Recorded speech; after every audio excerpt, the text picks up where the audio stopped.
Shaquille O'Neal, what's up, boss? What's up, Martin?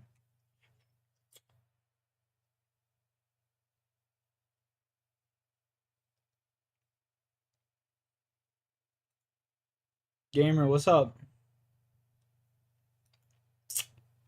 How are you guys today?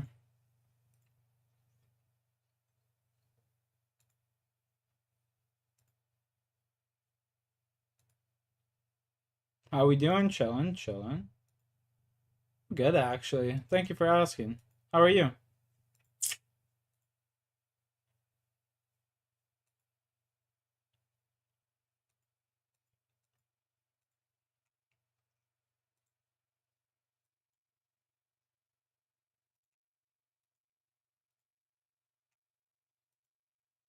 You're doing good? Love to hear it. Love to hear it. You're doing good. Love to hear it, boys.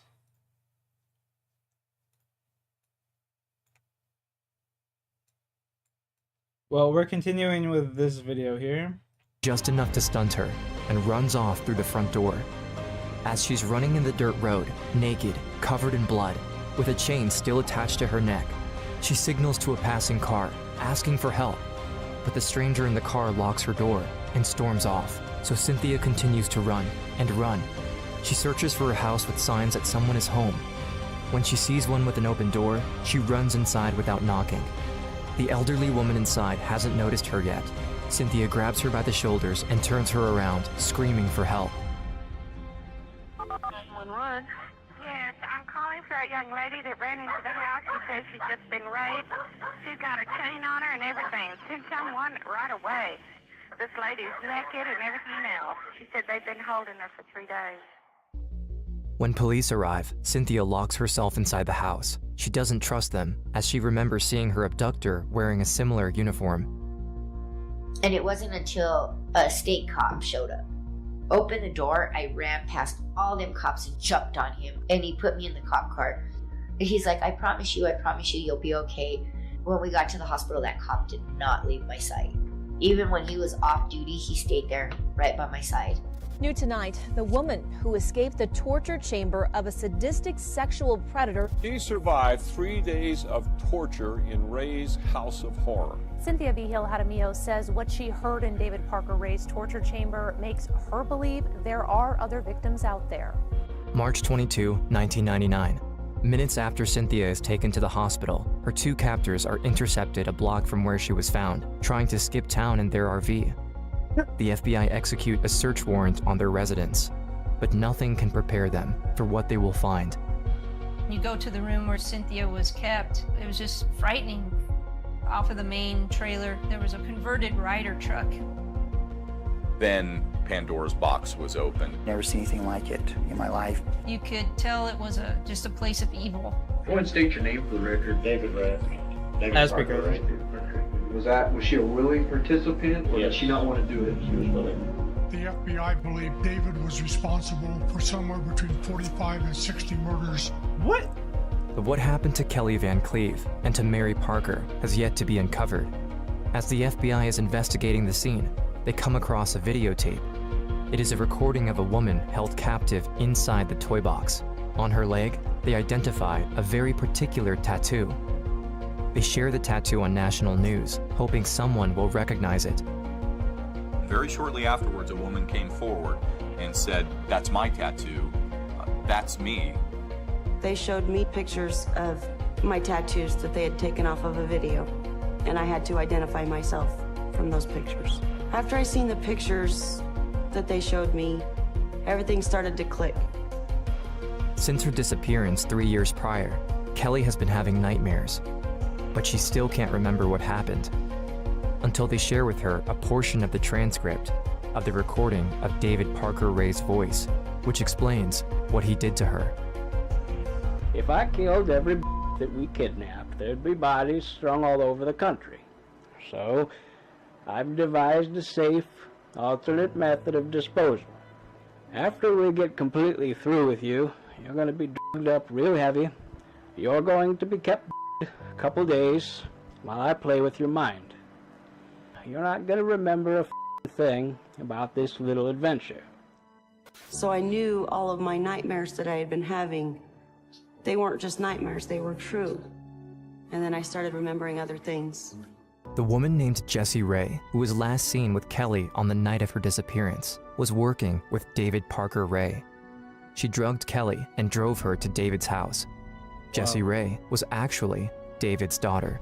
Hey, yo, Kachi, what's up? And the park ranger who brought Kelly back to her house when she disappeared was none other than David himself. Wait, what? As Kelly brought Kelly back to her house when she disappeared was none other than David himself. What? That's insane. As Kelly's disappearance was identical to that of Mary Parker, the FBI reopens her case, which leads them to Roy Yancey. When Roy is interrogated, he confesses everything. From what I understand is that he's had many years of kidnapping, torturing, and killing women. He was instructed to kill Marie Parker. How did you come up with the idea to kill Marie? It was David Ray Parker's idea. I was told not to tell anybody anything.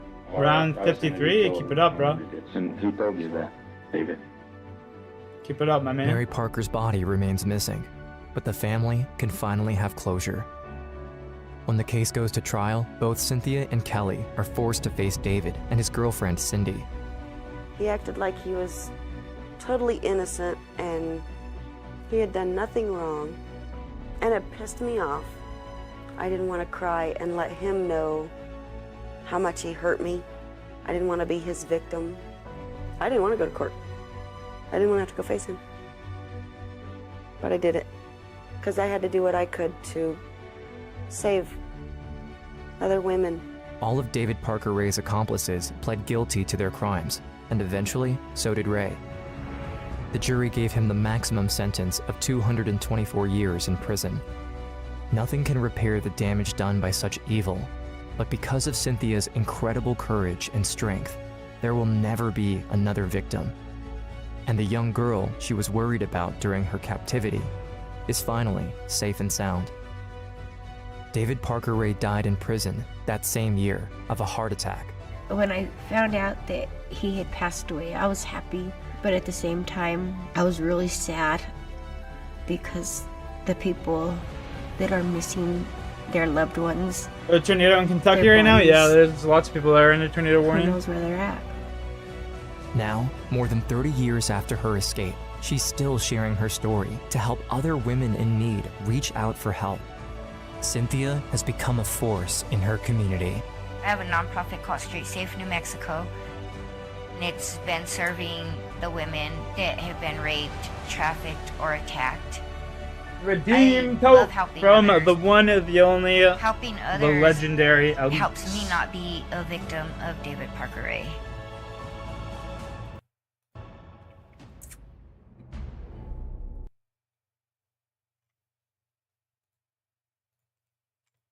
Bro, how have I never heard about that crazy motherfucker before? That was insane. What am I cure? What?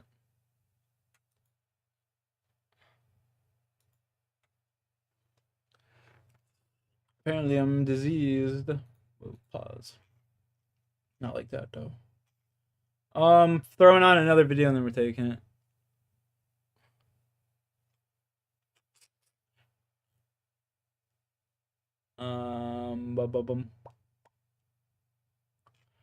Bro, what do I put on?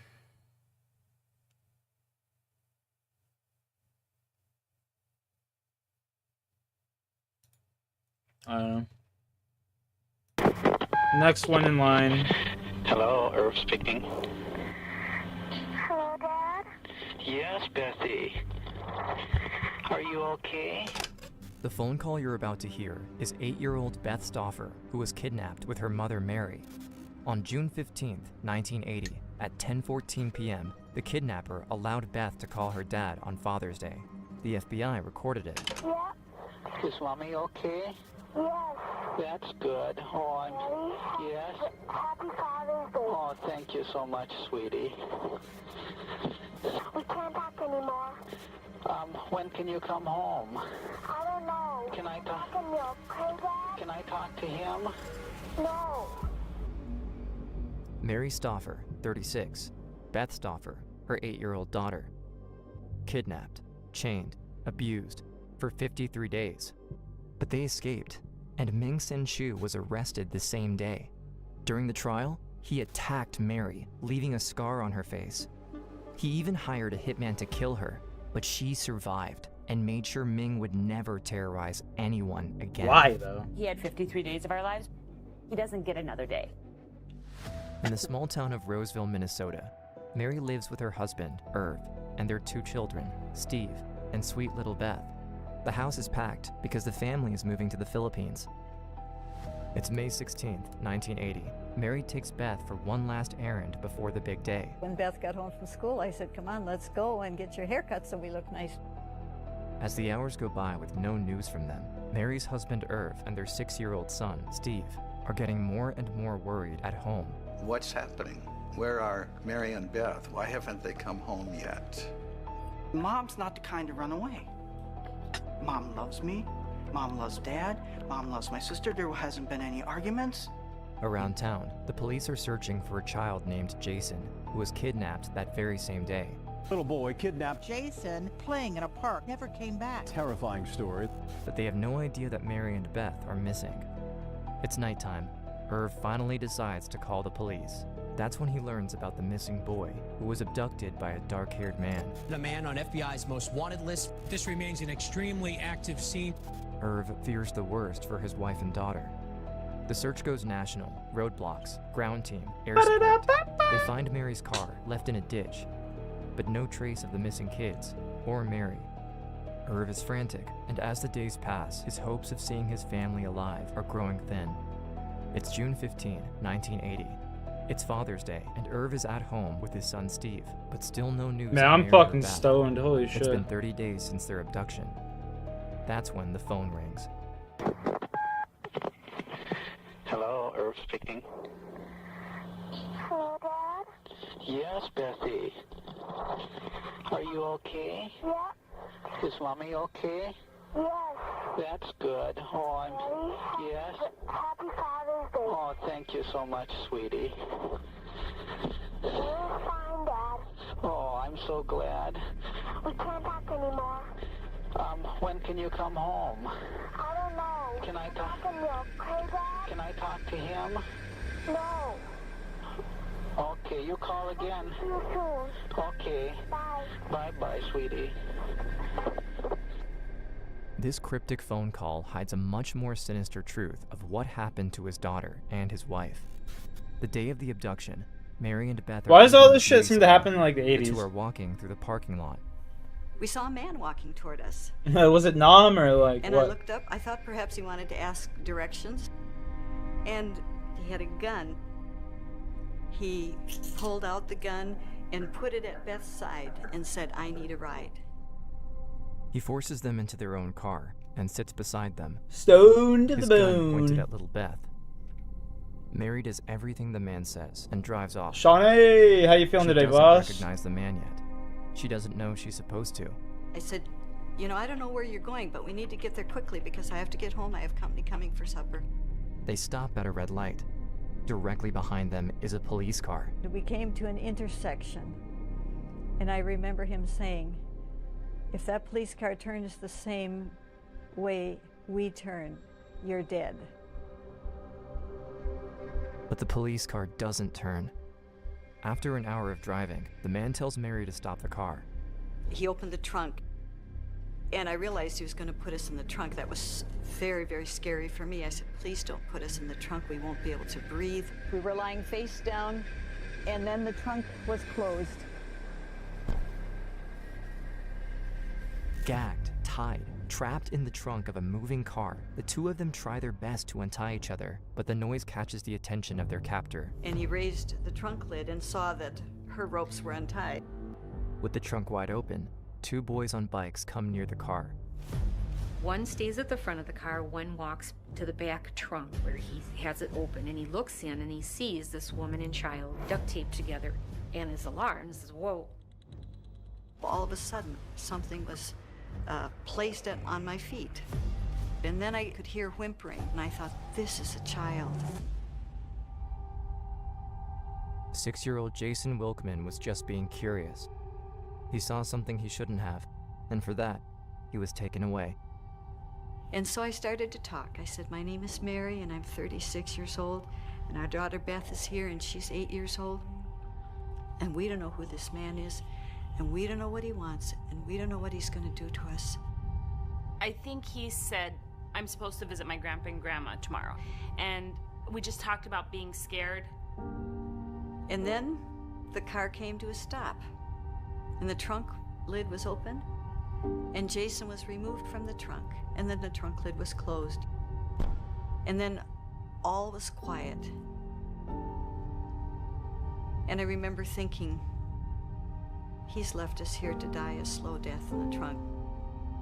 But after what seems like an eternity, the man comes back. He takes them out of the car, into a van, but there's no sign of Jason. Mary asks what he did with the boy. He says he left him somewhere where he could be found. He lied. It will take months for the police to find out Jason had been murdered. But Mary is not stupid. She knows not to trust anything the man says, and she's terrified of what he might do to her or her daughter. We didn't know from minute to minute whether we would be alive the next minute. Then, Mary and Beth are being led into a small house and forced into a tiny bedroom closet. A closet that's been converted into a prison. There was a light bulb with a pull chain. There was a scatter rug on the floor and 2 small throw pillows. They took a screwdriver and removed the doorknob from the inside of the door, and we were locked into that closet. Our hands were still tied. We could not reach up and turn on the light. And so the only thing we could do is lie down on that floor. We just had to try to get some rest because we didn't know what the next day would bring. She knows right away this was not a random occurrence, that this was planned. And their terror, of course, escalated at that point. In the first week of their captivity, I'm fucking Mary confused. is taken into the living room where the man ties her to a couch. He removes her blindfold. She sees that a camcorder is set up and she's being filmed. Then, she finally discovers what this is all about. He had actually been up in the woods behind our house, probably using binoculars. He knew that Beth had a little makeup Barbie that was on the dresser top of her room. He knew our son Steve. He knew that my parents had been to visit. He had followed me down the highway one time. What? In fact, he even knew where the spare key to our apartment was. The man was obsessed with Mary. He had been stalking her for 10 years. And since she was moving to the Philippines, he wanted to catch her before she got away. This was his moment of triumph. He had found the person he wanted all these years, and he had her in his control. And he believed that it was simply a matter of time, that if she were with him long enough, she would come to love him. That seems legit. 15 years earlier, Mary is a high school teacher. In her classroom, a young boy named Ming Sen Shu becomes infatuated with her. 15-year-old Ming is reportedly violent toward his younger siblings, and his mother is terrified of him. This can only mean bad news for the teacher he locked eyes on. At the end of the year, he gets furious over a grade he claims broke his perfect score. He said, "Do you remember what grade you gave me?" And I said, "Well, no, I don't, but it must have been an F for you to do this to me." The grade? B-. Ever since, his obsession has only grown stronger. He resents Mary and wants her to love him at any cost. The video discussion lasts for hours, some weird tactic Ming is using to persuade Mary to fall in love with him. But even if it doesn't work, what he can't have, he just takes. I'm not saying it's right. I know it's not right. But that's the way I've chosen it. I know what no. It's an evil thing.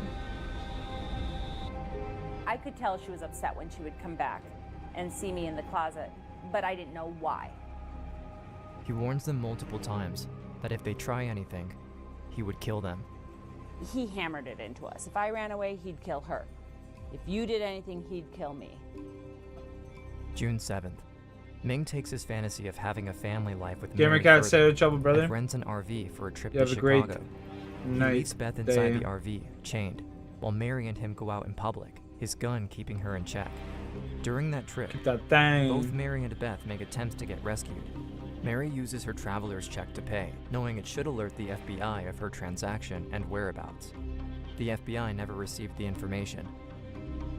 Beth, on the other hand, takes the risk of ripping the blinds off a window and peers outside just as teens are passing.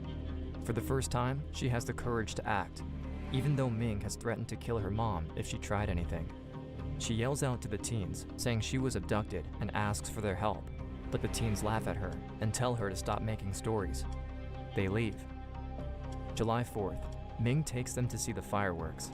Before exiting the van, he warns them, like he's done many times before, that if they try anything, he would kill them and anyone else who's nearby. At that moment, a police car drives by and stops at the red light. Mary doesn't dare do anything. She says, quote, I couldn't do a thing about it because he always had his gun and he always had Beth. But she memorizes the phone number written on the back of the police car in large numbers. When they get home later that night, she makes Beth memorize it too. July 6th. As they sit around the table, Ming has them playing out another fantasy, family game night. That's when he announces the worst news Mary ever heard. He's taking them far away to another home. Mary can feel the excitement in Ming's voice, but she's filled with despair. Quote, It wasn't until that day that I despaired to the point that I said to Beth, he's never gonna let us go. There were times when I questioned my faith. Sometimes I'd be so discouraged day after day, no rescue, no nothing. But Beth was sensitive to that. One day she said, Mom, do you think that God is going to send his angel to open the door for us like he did for Peter and the other guy? And in my deep heart of hearts, I didn't think it was going to happen that way at all. But I don't want to destroy the faith of a child. And so I said, well, he certainly could do that, but he might choose a different way. Time is running out. Mary knows she has to risk it all. July 7th. While Ming is out, Mary and Beth are chained tightly to the door inside the closet. Mary's staring at the door hinges, thinking. She knows Ming can be back any second. She has no tools, just her fingernails to remove the hinge pin. She knows it's unlikely the pin will come off that easily, but she has to try. So I went over to the door, I held the door with one hand, and I pulled the hinge pin with the other. It came out just like it was greased. The door separated. It was clear that our cable was going to come through. Beth, she panicked right away. She started pulling on my clothes. She said, Mama, don't do it. Mama, you know what he said? If he finds us escaping, he's going to kill us. You know, I mean, she was really panicked. I slapped her cheek. I sat her down in the chair and I said, listen, Beth, if God has given us this way of escape, we have to take it. Sure, it's dangerous. If Ming comes home and finds us escaping, he's going to kill us. We know that. But if this is God's way, he's going to take care of us. But I can't fight against you. We have to work together in this. We're chained together and we have to work together. Beth understands, and they make their way to the kitchen. Mary grabs the phone, dials a number she memorized on the back of the police car 3 days prior. A moment later, a dispatcher from the sheriff's office answers. Mary says, This is Mary Stauffer. I think you're looking for me and my daughter Beth. Please hurry. We're being held in a house. He has loaded guns here. He'll kill us and anyone who tries to come in here. Don't try to come in if he's here. The dispatcher gives Mary strict instructions to stay inside the house and away from the windows. Mary ends the call. Beth then tells her mother that they should wait outside for the police, but they can hide behind the bushes. Mary listens to her daughter, going against the dispatcher's instructions. They leave through the back door of the house, while still chained together. They crouch behind a car, out of sight, but they have no idea that at that moment, the cops are already there, securing the area, getting ready to move in on the house. Expecting to see the two of them still inside, the officers break in. At that moment, one of them notices a vehicle parked outside. There's a chance Ming Sin Shu made it home before the police arrived. The officer moves in on the vehicle. He sees a figure from underneath, crouching, hidden behind the car. Mary and Beth. Dispatchers don't know. 3:30 this afternoon, our They Ramsey really County don't. Sheriff's dispatcher received a phone call from a woman who identified herself as Mary Stauffer. She stated she had freed herself from a shackled position. The day we escaped, The air smelled sweet, like I remember the feeling of the sun. There's nothing like just feeling the freedom.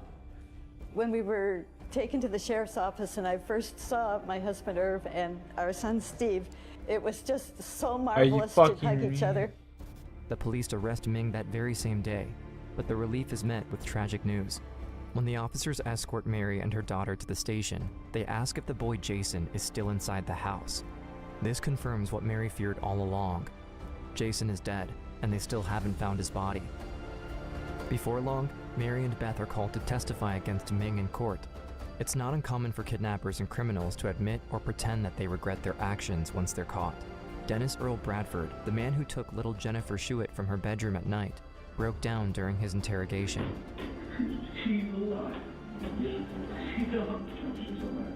Bobby Joe Long confessed he didn't feel good about what he'd done to Lisa McVeigh or his other victims. And the worst thing is, I don't understand why. I don't understand why. But Ming Sin Shu is not like most kidnappers. He said, even if I get put in prison for a very long time, when I get out, I'll go after you, and if you're dead, I'll go after your kids. While That's in prison, fucking diabolical. Ming hires one of the inmates and promises a sum of $50,000 if he kills Mary and Beth before the trial. But the inmate goes directly to the FBI and tells them everything. Ming is furious, but he knows he'll see Mary one last time during the trial. In 1980 and 1981, there were 2 trials. One was for the kidnapping of Beth and me, and the other was for the murder of Jason Wolfman. Our abductor jumped up from his place at the defense table. He grabbed me by the neck and held a knife in front of me and said, "Get back or I'll kill her." I was cut on my face. Yes, Betty. We can't talk anymore. He made a choice. He had 53 days of our lives. He doesn't get another day. On May 16th, 1980, Ming kidnapped the wrong women. Now, they're making sure Ming Sin Shu will never harm anyone ever again. Our abductor was found guilty. The judge gave him a life sentence. Parole was denied. We were very satisfied that he would remain incarcerated. Even after everything Ming has done to her and Beth, Mary survived and helped her daughter get back to the life she deserved. Beth is now married, has children of her own. As for Mary, she did go to the Philippines with her family. With time, the scars of her kidnapping made her strong and resilient. She just recently became a great-grandmother. No matter what has happened, no matter what anybody has done to you, that isn't the thing that defines you. There is healing, there is love, and you can even leave the resentment If look at the start of Jackson, yeah, that's pretty crazy. Like, It's that been 4 motherfucker years killed since their him just escape, because he seen him and even taken. after all this time, they still Like, share that's their wild. story, in the hopes that it will help others overcome their own trauma. Mary and Beth are The living crazy part proof is this that after motherfucker tragedy, thought that like they would just no start matter to how love him dark one things day. seem to Like, get Stockholm syndrome and just, there is you a know, life worth living. just get Stockholm syndrome and just start fucking being like, pretend like nothing ever happened. Like, that's crazy.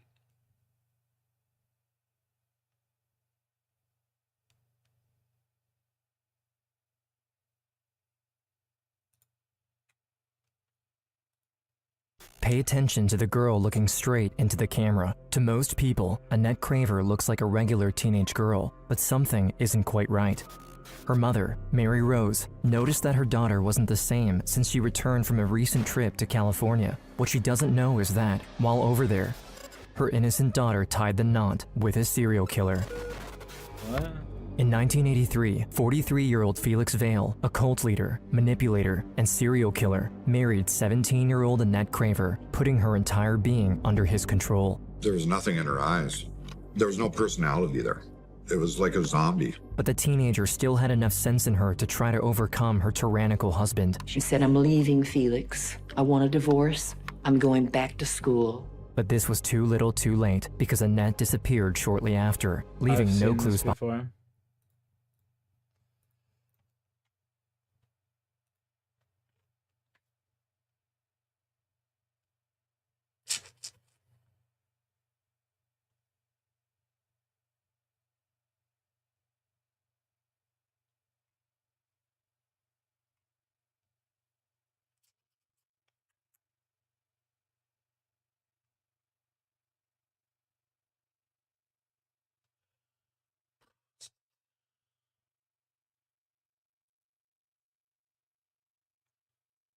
I don't really have very many friends, but the friends I do have, I'm very loyal to.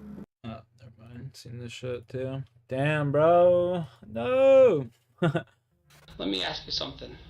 Do you know what a lie is? A lie? Yeah. What is it?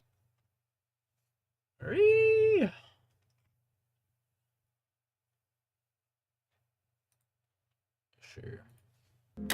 This is not a normal Christmas morning.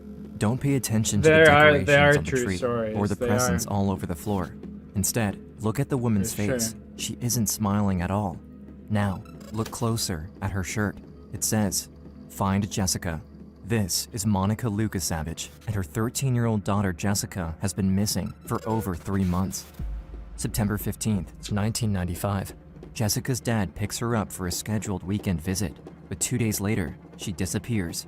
Her family gets a letter from her saying she ran away and she's in a safe place, but her mom knows right away that something is very wrong. I know how my child speaks. I know how my child writes. It was her writing, but it sounded like it was dictated to her. Monica's ex-husband tells her Jessica was supposed to be going on a trip that weekend with a teacher's aide to meet with the publisher about her writing. There's no sign of him or Jessica, but her family won't give up their desperate search across the country that will last for over 100 days. It was horrifying to know that she could be anywhere. We found a bunch of receipts. He had a knife, rope, things that could be used to restrain somebody. The worst nightmare you'd ever want to imagine. I don't care if it's 10 years. I would still be looking for her. I will not let any negative thoughts come in at all. She will be back home. It's 1995. 13-year-old Jessica lives with her family in Eau Claire, Wisconsin. Her parents are divorced, and she spends most of her time with her mom. Especially while dealing with her parents' divorce, Jessica finds comfort in expressing her feelings through art and writing. She even joins a writing club led by a teacher's aide at school. September 15th, 1995, Jessica goes to her dad's house for a scheduled weekend visit. But 2 days later, Jessica's mom gets a call from her ex-husband. He says Jessica's missing, and he thinks she ran away. Her mom knows immediately that something isn't right, and she demands answers. He goes, I think Jessica might have ran away from home. I knew that was nonsense, and I said, who is she with? He didn't want to say right at first, and I yelled at him, who is she with? He said, Stephen Oliver. What? 1991, 4 years earlier, new neighbors moved in next door to Jessica, a man named Stephen Oliver and his son Ryan. Ryan and What? Jessica played together, and Ryan's dad got a job at the elementary school as a teacher's aide. He quickly recognized Jessica's talent and passion for writing, and she joined a writing club that he led. But as he spent more time with her, often separating her from her classmates, her mom quickly started to worry about the man's true intentions.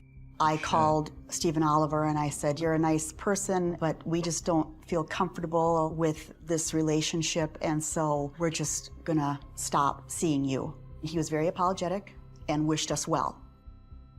Shortly after Monica told him she didn't want him spending time with her daughter, the Olivers suddenly moved out of the house next door.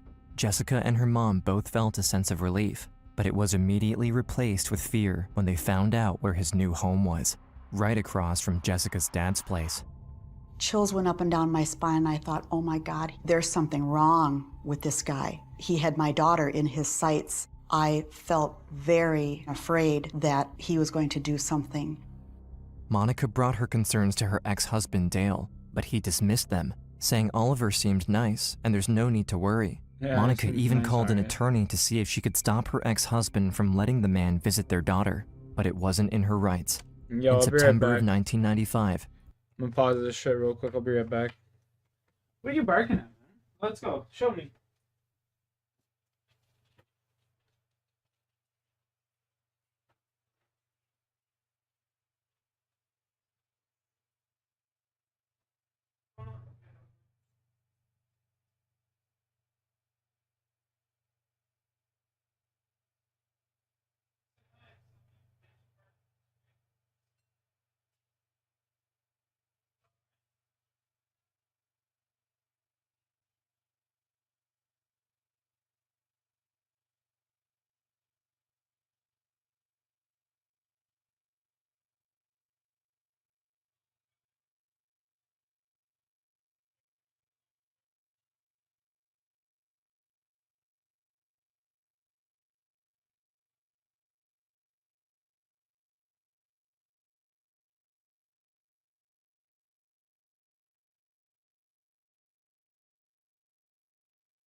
Please tell me there's someone in my chat. So, okay, there's 6 people.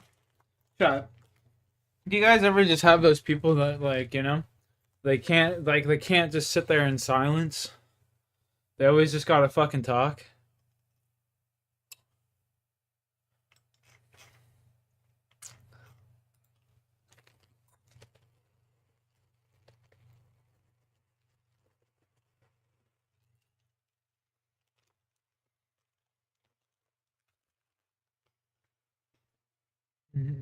Ouch. Usually they Her have worst ADHD. nightmare comes true. True. Dale says Stephen Oliver was taking Jessica Shit's to get fucking her writing annoying. It's published, just like, shut the and they fuck needed up. to meet Like, with you the don't gotta talk publisher to me in every time you see Madison, me. Wisconsin, but they didn't come back.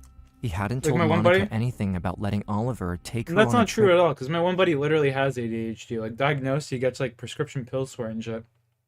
And we can just sit in a room and be silent for, like, hours at a time and just be chilling, you know what I mean? Like, we've done it before.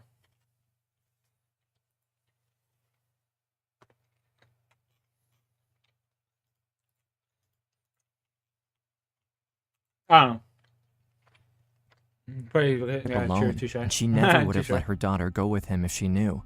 They go to the police Touche. to report Jessica missing, and just days later, they get a letter Touche. from her. And it said, "Don't come look for me. I'm in a safe place.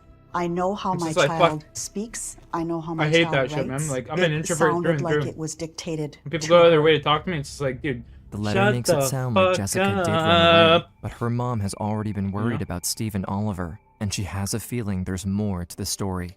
However, even she didn't know how much pain was really behind her daughter's writing. Jessica met Stephen Oliver when she was only in the 3rd grade, and no one else knew that what he did to her was much worse than just spending more time with her than the other kids.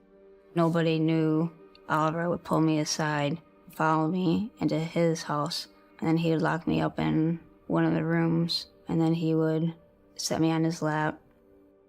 I always went home feeling dirty and that I did something wrong. Oliver would criticize Jessica and take her to a different room to punish her. He manipulated her, saying she wasn't pretty or smart and that no one would ever love her. He sexually abused her, and he hit her if she didn't do what he told her to. He repeatedly told me that if I told anybody that he would kill my family members and then kill me. And I was terrified for that because I didn't want my parents to suffer. Jessica was lost. Yeah, At I'm not such much a of a young morning age, person she was myself. already dealing with what no child should ever have to I'm go envious through, of those who and she are. didn't know what to do. Because of Oliver's threats, Jessica didn't tell anyone that he was abusing her. All she could do to get through it was think of her family. She desperately wanted to keep them safe. The abuse went on for years, until Oliver decided to take her away from her family too. September 16th, 1995. Jessica's dad sends her off on a trip. I gotta go open the door because the little rascal's fucking barking at me.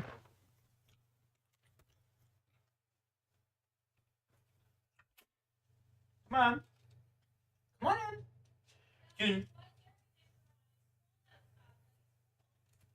Check out with mom and dad.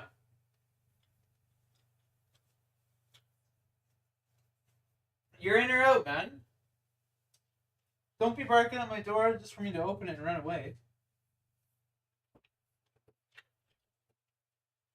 Dude, my dog just barked on the other side of the door for me to open it, and then he just fucking ran away as soon as I opened the door. Like, what? What the fuck is this guy doing? Trip with Oliver, alone. Her family didn't know what was really going on, and her dad thought he was helping her with her schoolwork and writing. My dad set me aside, Oliver was there, and they said that, you know, you're gonna go with him to get your book laid out and published. And I had asked, you know, did my mom say it was okay? And they said yes, and I'm like, well, I don't think my mom would be okay with this, but I was a kid. I trusted what they said, so I did what they told me to do. Jessica obeys her dad, and she leaves with Oliver early in the morning. She dozes off in the car, holding on to the hope that he's telling the truth about taking her to meet with the publisher. But when Jessica wakes up, her worst fears are confirmed. He had my feet tied to the bottom of the car, and then my arms were tied behind my back. He told me, you piece of shit. Nobody wants you, nobody loves you. You're never going home. and no one's going to be looking for you. So really scary feeling to know that you won't be seeing your family again. Jessica has no idea where they are or what he's planning to do. He tells her she has to call him Dad now, and that her name is Cindy Johnson and he's Dave Johnson. My mind's racing 1,000 miles a minute, you know. Why is this happening to me? What is he going to do to me? Is he going to kill me? While Jessica is desperately trying to figure out what to do, they pull up to the parking lot of an airport. Suddenly, Oliver takes out a knife. At the time, airport security was nothing like it is today, and he's able to bring a weapon in easily, threatening Jessica at every moment. You know, there was no security, there's no surveillance cameras, there's no metal detectors. So he had a knife to the back of me the whole entire time. No one even knows about Jessica's disappearance yet, but at such a public place, she's still hoping someone might notice her and question what's going on. Even if just one person steps in, it could make all the difference. But her hope quickly fades as they walk through the airport.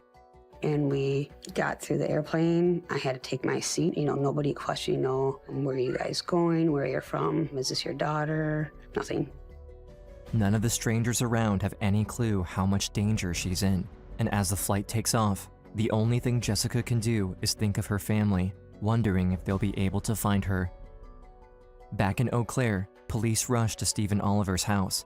There, they find his ex-wife and his son. Stephen Oliver had his ex-wife reunite with their son, who Stephen Oliver had custody of at the time. He even had his ex-wife move into the home with the son. This wasn't a spur-of-the-moment thing. Stephen Oliver did a lot of preparation for this trip.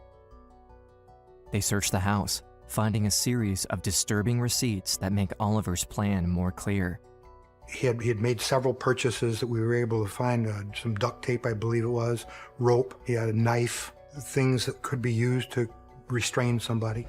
He was clearly setting this whole thing up to abduct her. Investigators interview Stephen Oliver's neighbors, co-workers, anyone connected to him to get as much insight as possible. The search for Jessica grows quickly. Her family works to spread her name and face everywhere, putting up posters, doing TV interviews, and more. As days go by with no more letters or communication from Jessica, they refuse to give up. I will not let any negative thoughts come in at all. She will be back home. As news spreads, new leads come in. Police get tips about possible sightings, but nothing pans out. Months go by without any news about Jessica. With winter approaching, her family is terrified he might be hiding her somewhere without any heat. But in November 1995, there's a breakthrough. Police find Oliver's car at the Kansas City airport. After the discovery of the car, there's renewed hope that they could trace Oliver and Jessica, but it's short-lived. You could get on an airplane by just saying you're Joe Smith. So checking the rosters of those were the flights days. didn't come up with anything of any consequence. It was horrifying to know that she could be anywhere because it's a big world out there. While her family is searching all over, Jessica is far from home. After their flight, Stephen Oliver gets supplies to disguise the two of them. He even cuts Jessica's hair and dyes It it really a dark color isn't even so that big people of a won't world, recognize her. honestly. Then, he takes her to a nearby hotel, and when they go up to the front desk, he makes up a story using their fake identities of father and daughter, Dave and Cindy Johnson. Oliver was great at telling stories. We gave him the sob story. Well, we're moving down south to start a new life, and Cindy's really sad and has been having a hard time dealing with the death of her mom and her twin brother in the car accident. They believe his story, and they give them a room. But Oliver quickly grows paranoid of being found, and he often looks outside, scanning the parking lot for any Midwestern license plates. He gets nervous, and they move to another hotel. He tells them the same story, and he says he's going to be homeschooling his daughter, so she won't be leaving the hotel room much. To Jessica's horror, part of the hotel needs renovations, and they give them a room in the back in a section that's not open to the public. Tattoo? Yeah, Now, off topic, instead that's of being cool. close to other guests I don't who mind might off be able topic to at help, all. I always there's no enjoy one around, conversation. and nobody can hear her from the room. Caroline Tattoo, that's The pretty first cool. time I went into the hotel room, it's really dark, scary, it's dusty. I've always There's wanted to get a cockroaches snake everywhere. tattoo It's just that really coils all gross. the way around my arm. In the middle of the night, And the snake ends after I up knew like that biting Oliver my was asleep, chest. I would cry. I knew it was serious and that I wasn't going to be returning home to my family. Jessica is terrified. As soon as Oliver leaves the room, she tries to escape, but she quickly discovers she can't get out because the room is locked from the outside. I couldn't get out. I couldn't run away. I've never watched it, He honestly. always had that with him. He's like, I will kill you and I will stab you. And there wasn't a, doubt in my mind that he wouldn't do that because he had stabbed me before. Oliver has already hurt Jessica in the past, but even with his threats, Was it on his she bicep? won't give up. She notices have the it from rotary his- phone in their Yeah, it room. went to his heart, and when that's he what I'm steps out saying. Again, That's literally she runs it, over yeah. to it. He might walk It back would in start the right room on my at any pinky and minute just work all the punish way her around if my he hand up sees to my what she's doing, fucking- but she's willing Yeah. to risk it for the chance to call for help.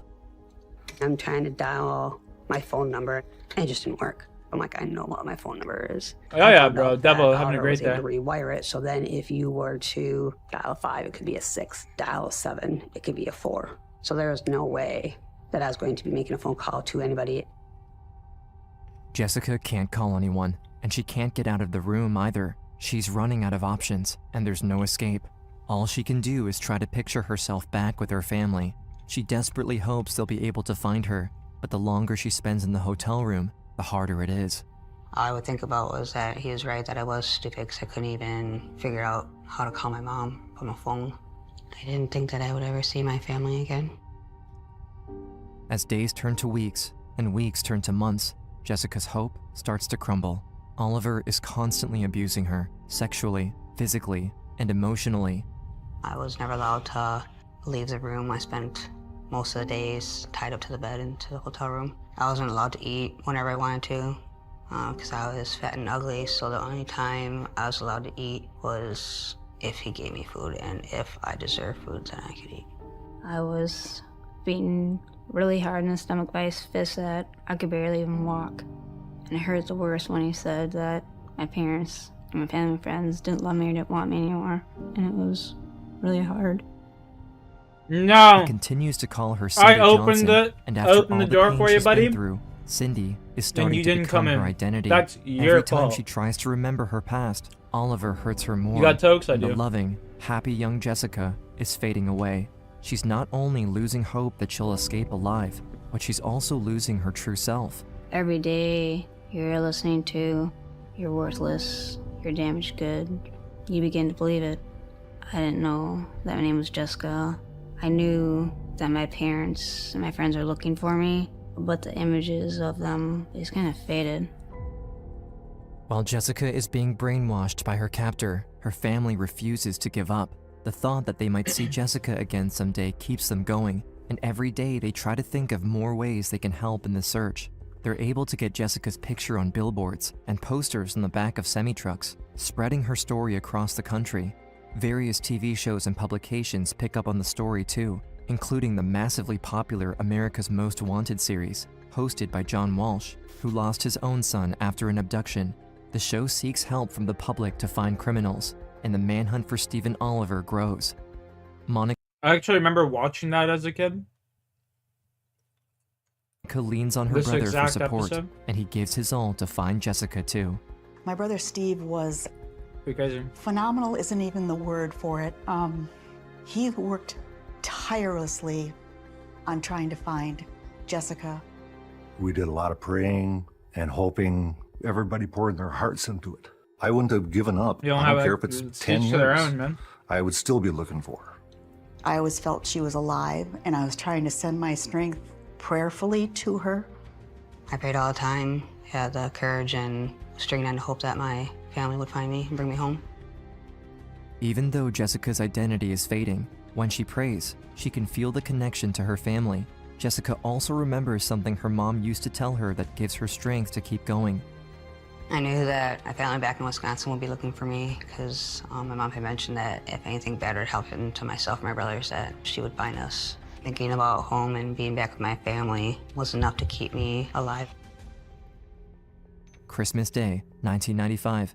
Monica is trying to hold it together and celebrate Christmas with her other kids. But after more than 3 months of searching for her daughter, the emotional toll is weighing heavily on her family.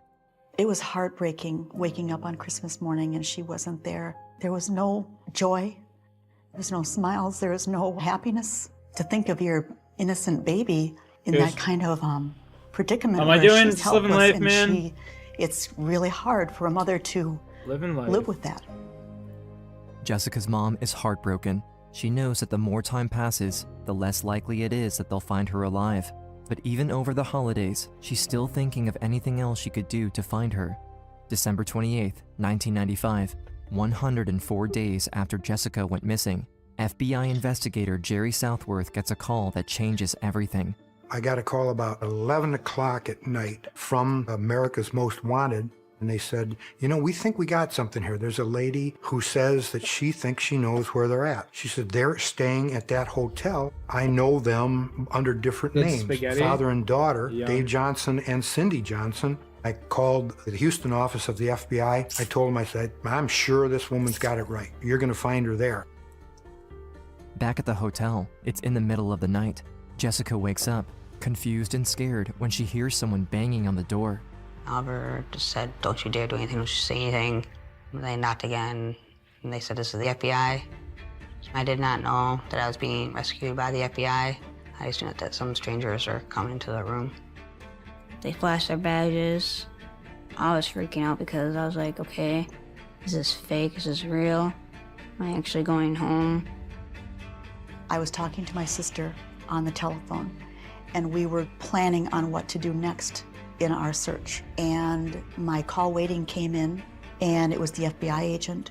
We got Jessica and we got Steve. She's in one squad car, and he's in the other. Those few words changed our lives completely. Jessica is finally safe, but after being manipulated by Oliver for so long, it's hard for her to understand that she's truly being rescued. She's still terrified, and when they ask her for her name, she says it's Cindy Johnson. She doesn't even respond to Jessica anymore. They take her to the FBI field office, and they show her pictures of herself. She's still lost in the nightmare of Cindy Johnson, but everything changes when they let her call her mom. When she hears her voice on the other end of the phone, after 3.5 long months without knowing if she would ever hear her again, it finally clicks. This is why she had the strength to keep going, the hope of seeing her family again. They didn't give up their search, and because of that, Cindy Johnson is no more.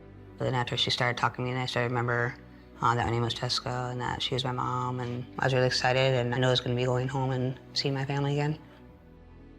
Jessica's mom gets the God, first beautiful flight she smile, can to damn. Houston. At the Oh, I am airport, she's tired, finally but I don't wanna reunited go with to her sleep daughter and wake up after more. 104 days of not knowing Yeah, if she yeah, was I mean, even shit, alive. just eat the bowl of We were spaghetti led and then down go the to sleep. hall and opened the door, and there she was. I saw my mom coming out of the airport, and I started running towards her, and I give her a big hug, and she's crying, I'm crying. I can still feel it to this day, the elation.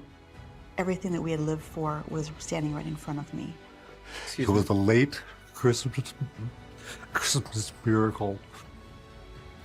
Best day of my life. That dad's retarded. He literally gave his daughter to the fucking predator. Like, I don't got much sympathy for that man. That guy's kind of stupid.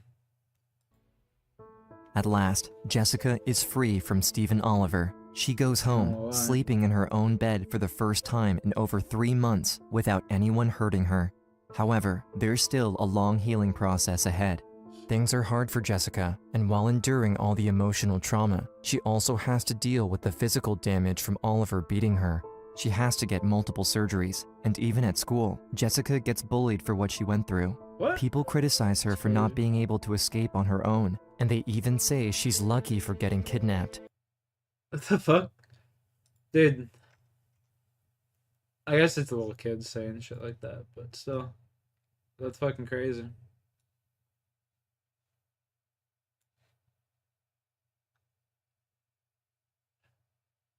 Because of all the attention it brought, I got ridiculed from junior high to high school to college. Why didn't you run? Why didn't you get away? I felt guilt. It's awful.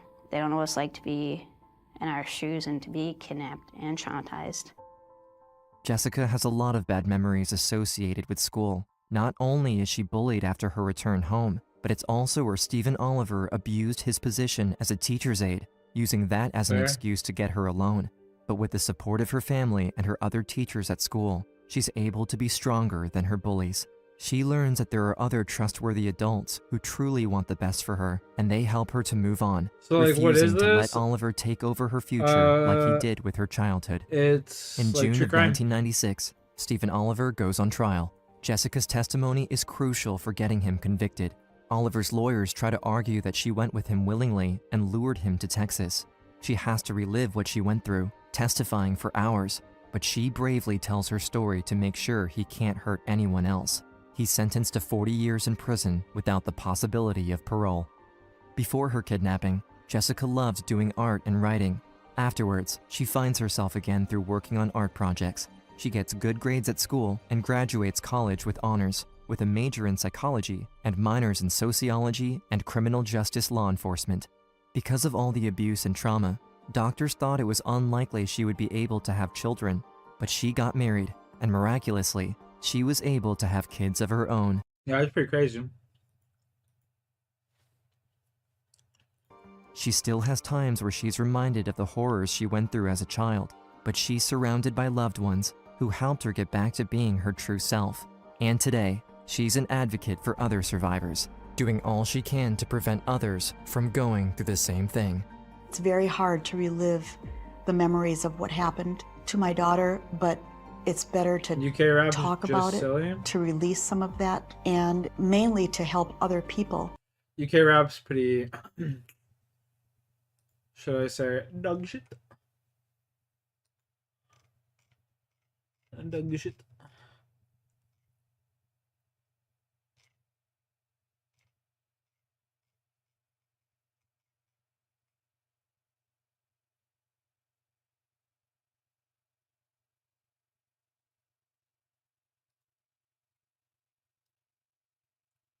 My life is over. He saw to that. I will be his victim for the rest of my life, or his. This man is not a victim. He has been convicted of multiple charges of assault and kidnapping, and he has been locked up for 30 years. And in 3 seconds, he is about to speak directly to his real victim. What can I do, man? I disrespect Just tell me, the what UK. do you want? The UK You rap, want sorry. me to spend the rest of my life in here? Fine. If you want me to get out and be your personal slave for the rest of my life, hey, I'll do that. If you want me to lick your shoes every night, I'll do that. Just tell me what you want, man. Did something happen in that box? I'm not going to answer that. 13-year-old Paul Martin Andrews, kidnapped, assaulted, and trapped inside a box in the ground for 8 days. But he escaped, and when he got out, he did everything in his power to ensure Richard Osley would never terrorize another little boy again. But unfortunately, that would be a lot harder than he thought. This man is a monster. This man cannot be released. In the small town of Portsmouth, Virginia, 13-year-old Paul Martin Andrews has recently moved to the area with his family, including his younger sister, Jennifer. January 11th, 1973. It's a snowy day, and Martin walks to a local convenience store just 2 blocks away from his home to buy some milk for him and his sister. But Jennifer starts to worry when Martin doesn't return home. It's my fault. I sent him out for milk. It was the longest night of my childhood, thinking that he wasn't going to come back. With no sign of Martin, his family calls the police. Police begin their search. A local fireman searches for Martin using a helicopter, but no trace of him is found. January 12th, a day passes with still no leads. Martin's family anxiously awaits as 1 day turns into 2, then 3. They fear the worst has happened, that Martin has died. Worrying he might have drowned, the Coast Guard drags a local waterway, looking for Martin's body, but nothing comes up. 1 full week has passed since Martin disappeared. People are starting to lose hope. 8 days of torture for your family. January 19th, 1973, there is a glimmer of hope. Deep in the woods, hunters come up a hill and discover a door in the ground. They open it and find little Martin chained inside the box. Martin's mother is at work when she gets the call. She doesn't know if he is dead or alive. He has just arrived at the hospital with police. Martin is badly beaten, with 2 black eyes and a broken nose, but he's alive. Martin and his family are finally reunited, but his abductor is still on the loose, nowhere to be found. The police bring Martin's suspect photos, and he quickly identifies his abductor, Richard Osley. The police look into Osley and learn that he is one of Virginia's most notorious child molesters. He's been convicted of kidnapping and sexual assaulting minors many times before. How did they just get Buck Miller was 14 years old. He was befriended and then sexually assaulted by Richard Osley. The very same day Osley kidnapped Martin, he skipped his court appearance for abducting Buck. He was out on bail for raping another child. Like, how did they and just was let these motherfuckers forced keep to getting live away? with his You know? father, who lived Crazy. just down the street from where my mother lives. As police and FBI scramble to find Osley before he takes another victim, Martin returns home. But his sister sees that his nightmare Yeah, I isn't took that over kill. yet. When I saw his face, he turned and looked at me, and that's when the nightmare came true. His eyes were empty. He wasn't there. And my strong older brother was somebody else. The search for Osley extends into neighboring North Carolina until finally, on the fourth day of the search, at 2:30 a.m., the FBI gets a phone call from Osley's father. Osley has returned home. The FBI move quickly, and Osley is arrested on September 27, 1973. Bacon. 13-year-old Martin is scheduled to testify against his abductor in court. The trial will be the first time Martin speaks about what happened to him in the box. The prosecution is Howie worried BLT. about Martin having to relive the abuse. I made Howie One of the BLT. biggest concerns was that he was just a young fellow, 13 years of age, and had been horribly abused by Osley. And to have to put him on the stand to testify as to what happened to him concerned me greatly. I remember seeing Richard Osley over to the side. I remember him staring at me. His eyes never really left me. Despite Osley's eyes watching him the entire time, Martin tells the police what happened to him the day of his abduction. My story starts on a snow day. I decided to walk up to the convenience store. While walking, a blue minivan pulls up next to him. Richard Osley rolls down the window. He rolled down his window and he said, "I'm in trouble. I need help. I have to move some furniture for my brother and I can't do it by myself. Could you help me? I'll give you a few dollars." Not knowing that there is a predator lurking in his small community, Martin agrees. They drive off together. Osley drives Martin 20 miles from his home into a forest. My concern began to grow about how long this was going to take. I started asking him, I said, where are we going? He kept saying, don't worry, it's not much further, it's just up the road. Osley stops the van in the middle of the snow-covered woods and gets out. He tells Martin they need to take some supplies to his brother's deer box. So he goes back to the van and I see him sort of rumbling around and he pulled out a big sort of butcher knife and then closed his jacket around it. At that moment, every bell and whistle was going off in my head, and yet continued to follow him down this path. We come upon a clearing, and he points over to these mounds of dirt, and he says, his deer box is over there. There was a piece of metal, like a pan, and then he grabbed a hold of it and he lifted it up. Osley reveals a box hidden in the ground. Just from the opening, you could see some sleeping bags, and there's a blue plastic sheet that covered the floor. Osley jumps down into the box and tells Martin to do Usually the same. how it goes. So I lowered myself into the box, and he said, "I've got bad news for you. You've just been kidnapped." My blood ran cold. I was consumed with this instinct to flee and get out of there. I started to fight to get out, and then he grabbed me. I'm fighting. My thought was about getting a hold of my hands onto that knife, and I start reaching for it. We're wrestling. As I'm reaching for that knife, he hits me in the face. At that point, I stopped fighting. He had me under control. Osley binds Martin's hands and feet and attaches a chain around his ankle, making sure he can't escape. What happens next may be disturbing to some people. Almost immediately, he had me strip out of my clothes. He told me, he said, "What's going to happen, you're not going to like." He said he assaulted me. Always brutal, always at the point of that knife, always with the threat of death. God didn't cooperate. The knife has been the one thing that haunts me more than anything. It was what he used to intimidate me the entire time. It was what kept me from running. Out of respect for Martin, we won't be covering the assault past this point, but note that Osley stays with Martin in the box, keeping him hostage for days, until Martin sees something change in Osley. He was working himself up to kill me, and I don't think he could. He never saw the end game. I don't think he planned for it, and now he's stuck. He's stuck with this boy. It's going to cost him even more years in prison. Unable to bring himself to kill Martin just yet, Osley viciously attacks him.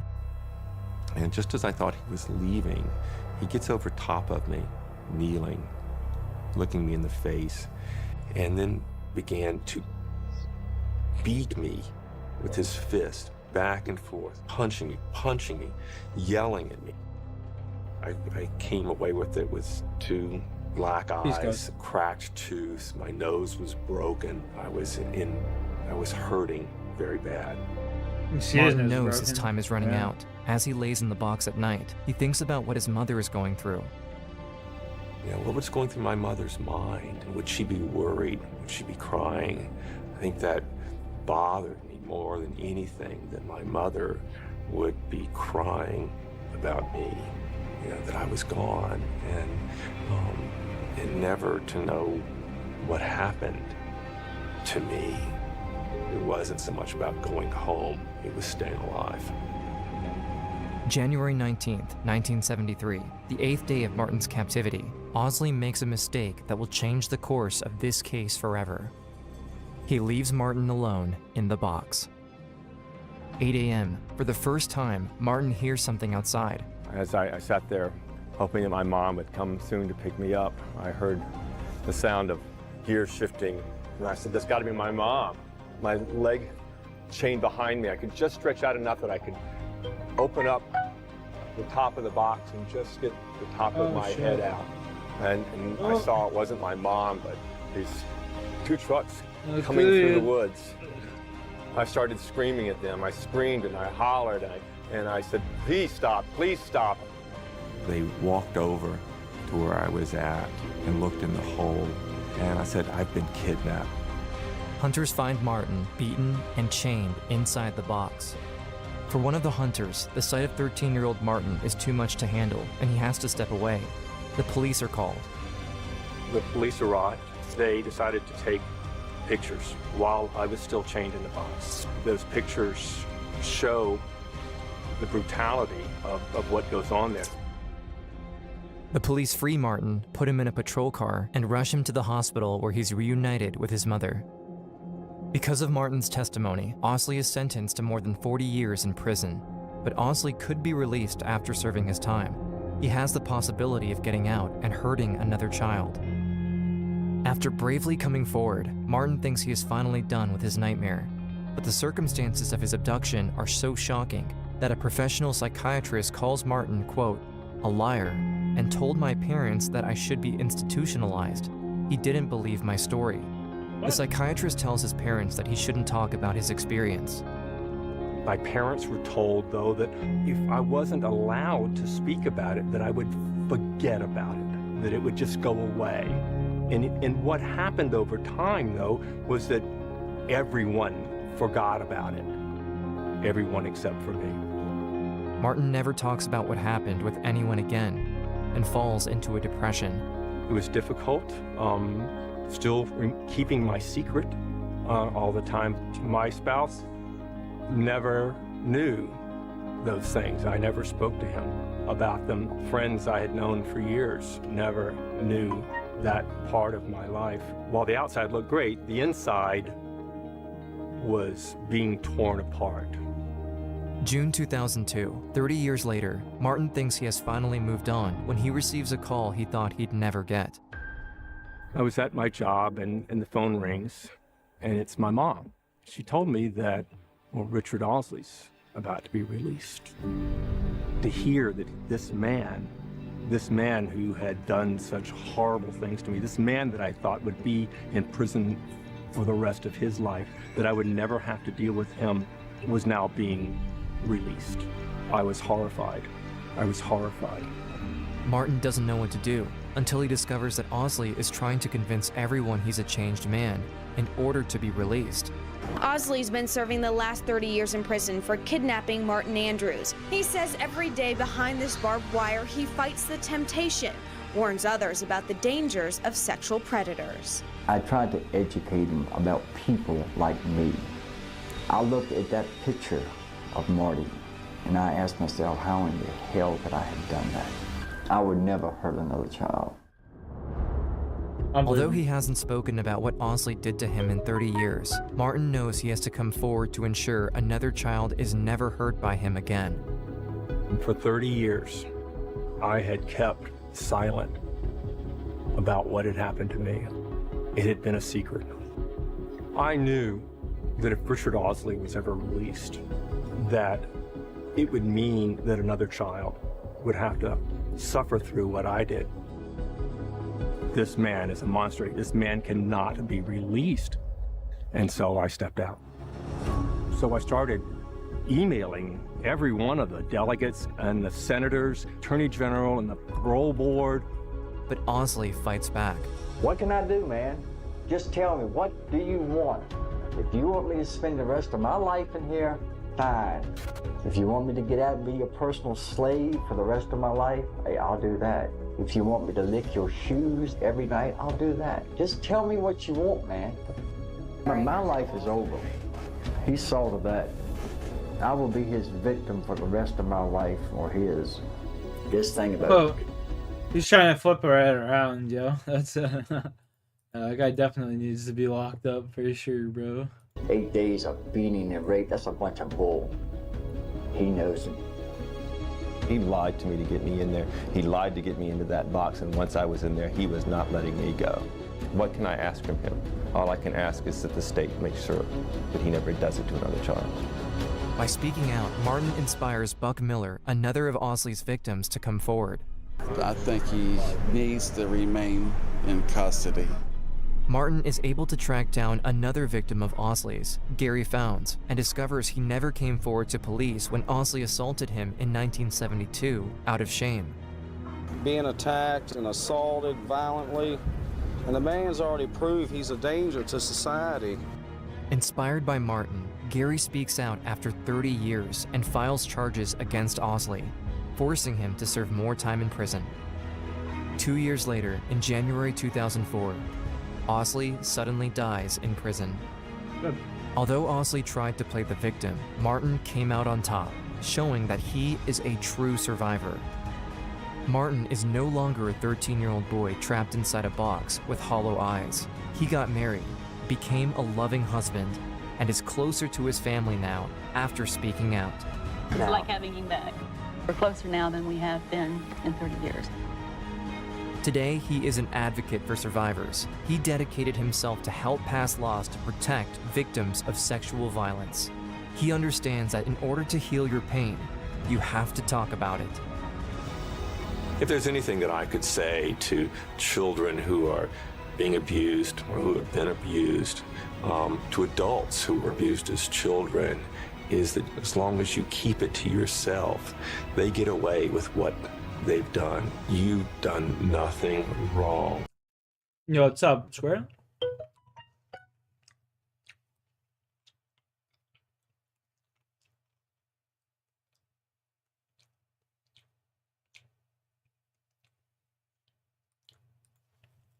We've been saying, boss.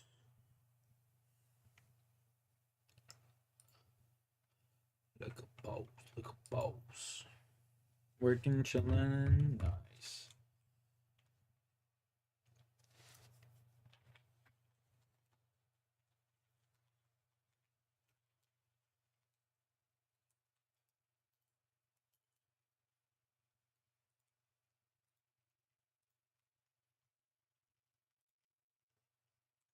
Let me ask you something.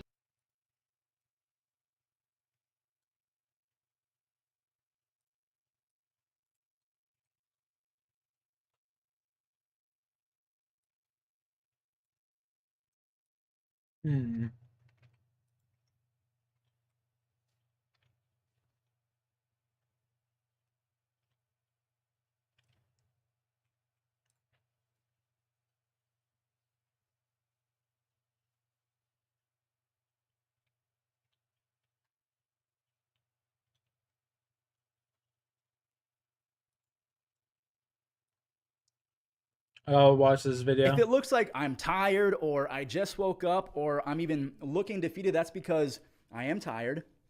I did just wake up and I am feeling very defeated. That's because when I wake up every single day at 6 a.m., I get straight to making MLB Recap. MLB Recap, we say it in the intro of every video, is a series where we recap every single baseball game every single day. We have not missed one this year. You guys have been so supportive in the comments that you've motivated me to not miss a single day, despite the fact that I am tired, I'm sick sometimes, maybe sometimes I'm feeling just straight up lazy.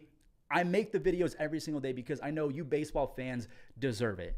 I woke up today, same thing, 6 a.m., and instead of seeing baseball scores on my home screen, I see email after email after email saying I got copyright claimed after copyright claimed after copyright claimed. What is a copyright claim? In a nutshell, there's two different things that can happen to a YouTuber. A copyright strike, 3 copyright strikes, you're off the entire platform. Your channel gets deleted. A copyright claim means that the video still exists on the platform. So let's say Drake puts out a song, I use Drake's song in a video, and he copyright claims it. It's cool. Everyone can still see my video, but he gets all the money. The same works for Major League Baseball, the NFL, the NBA. If they detect that someone is using their content, they can copyright claim it as opposed to yeeting it off the platform and putting a strike on that channel. And I have gotten copyright claims over the last few years, but the difference between those claims and today's claims are night and day. And the problem is, it's not just happening to me. I don't think that this is a singular attack on my channel. I think that if I don't post MLB Recap anymore and I make other baseball content, which is probably what I'm going to have to do that, so I got to figure out something, but I can still make baseball content. It's just they're now claiming entire videos, whereas before the claims would be minutes 3:30 through 4 minutes and 45 seconds. We detected as the Phillies and the Mets game, right? So I could take the video down, transform that game, and put it back up. And if the bot didn't detect it, I'm good to go. They've always been perfectly okay with transforming content and making money off of baseball clips. They're perfectly okay with that. I've met some of the kindest and sweetest. Damn, that's rough. MLB is just getting greedy with it.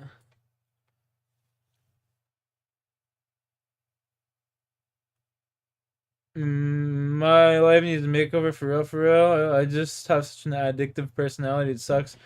Like gamble, smoke, drink. Can't just chill and fucking enjoy life. Join the club, bro. Join the club. I'm a fucking degenerate piece of shit. I'm okay with it though. You know what I mean?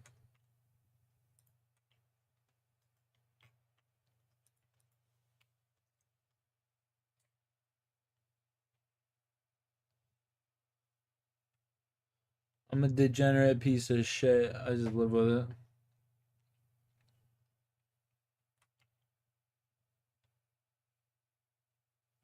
Groovy.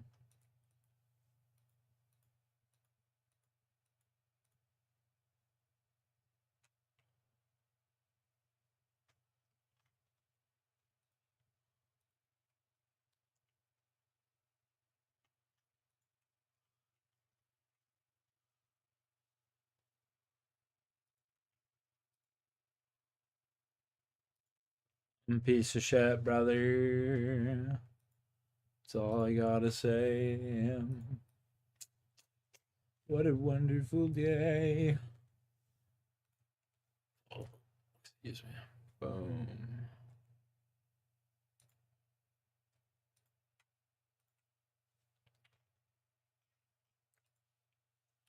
Trying to find something to put on, you know?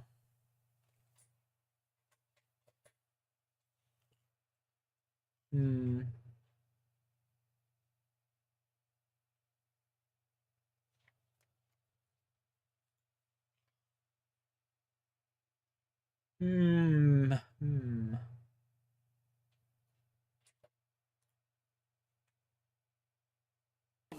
I think I'm gone. I think I'm reservoir. I'm one, bro. Oh my god. Okay. I'm dead. There's another team right here. Shooting out an arc. Cracked him! In the corner here. I cracked him. I got naded. Cracked down! He's got white. Naded. I got cracked. One on me. Cracked one, cracked two. I cracked two back here. Cat's on me. I got naded. Two on me. I might be dead here. Oh! Bang one down. Blood one. Pissed on him. Dead. 60 flash. Dead. I'm on. I got a soul. Oh, I got fucking killed through smoke, fella. I got a soul. No, in my corner. Cracked. On me. Help. Dead. Oh, man. New team. I'm all Get out if you can. I can't. 60 on the blood. I died on top of that glass they give. Yeah, I didn't. On your shit. Pushing me. You go up. I'm gonna smoke this. In the corner. Just go. That's a 60. I got a bat. On my outside here. I'm scanning in 5. 50 on him. He's in front of me. 50. I'm popping a bat. Give me comms. Give me a scan. Yeah, scanning in 2. On me.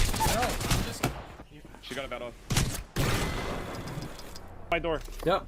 I'm here. On my door. One on my door. I'm here. I'm going out. Come here. Dead.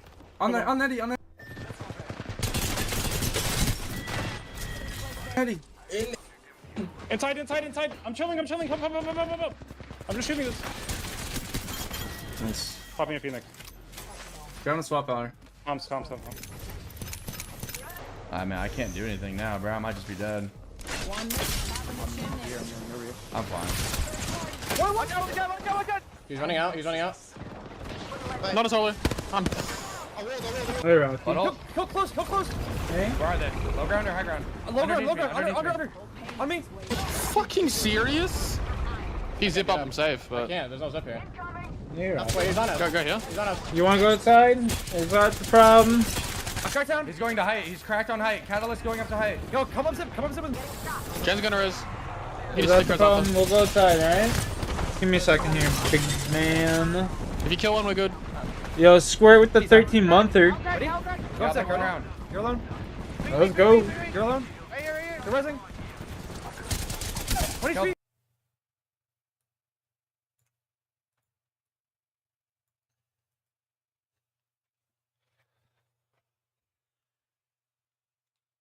Keep going.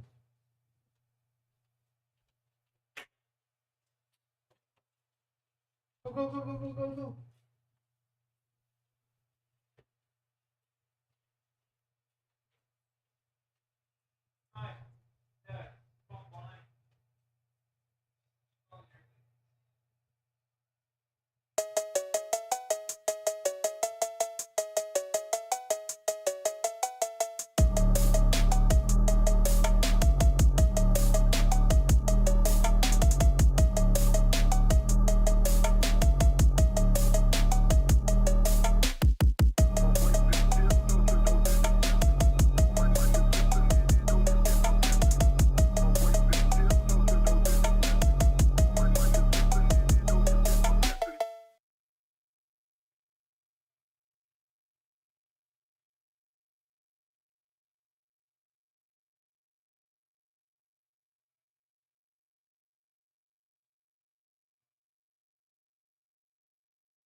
Glad you're just doing better.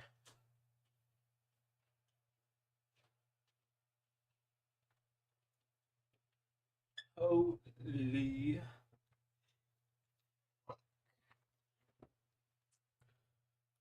Okay. On a bat. I'm good. What the fuck? I killed cat for Lux. on the right, on my right somewhere. Drop in the bat. Drop on this kid. We're getting through. I'm dead. Hit it again. Watch me. You guys come up to me. 120 blue, 120 blue on me. Can you scan? With Lux, I'm with Lux. Can you come up and scan? Is this? Yeah. Both these teammates look fast area. I'm popping about too. Close on my door. Yeah, they need on my door. I'm getting shot in the back. Come to me, guys. Come to me now. Money. No, he just. I just. Come back here. Oh. Why would he pop the hound? Yeah, There's one up. There's two. On me. I'm dead here. Like, I'm literally just dead here. Nice.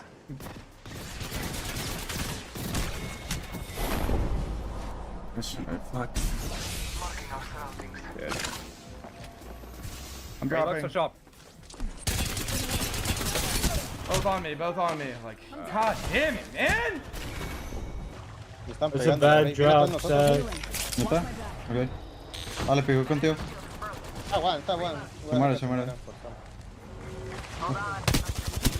¿Revivió el Fuse? No sabe qué pedo. Lo maté. Ahí viene la breita. Se murió. Running in the open. Cracked him. Almost. What? Down. Nice. Another one starting. Damn, this look, you make me want to play Apex. I can't see that guy. Running right. Oh, that's. Careful for Mike. Careful. I stunned one. I stunned two. They're gonna die. Chillin'. Just watch your backs. I'm gonna go to the tower. Wait, close to me. Smoke me. Look dead, man. That one blue. Jelly, you need to fucking knuckle fuck that fucking ledge. I am. I'm far behind me. This guy's still alive behind us. No way. Over Mike. Scanning. I got a bat. Sign out again. Wait, who's shooting them? It's a new team. Sign down. I have to bet. I hit 180. One shot over here as well. Danger. This is not real. Wait, this is a different team, I'm pretty sure. Give my shield a recharge. Is that a different team or no? No, it's the same team. Rock. I'm ulting this just to be safe. Close right. I'm cooking on them for you. Nade this as well. I got nades on it. Are they in right there? Can I take the front? They're all on height. Come. I got nades over there, Sonny. They're all low ground on me. Low ground. One. There was a guy still over here. Careful. He was a solo. It's a solo bait. Half the squad's gone.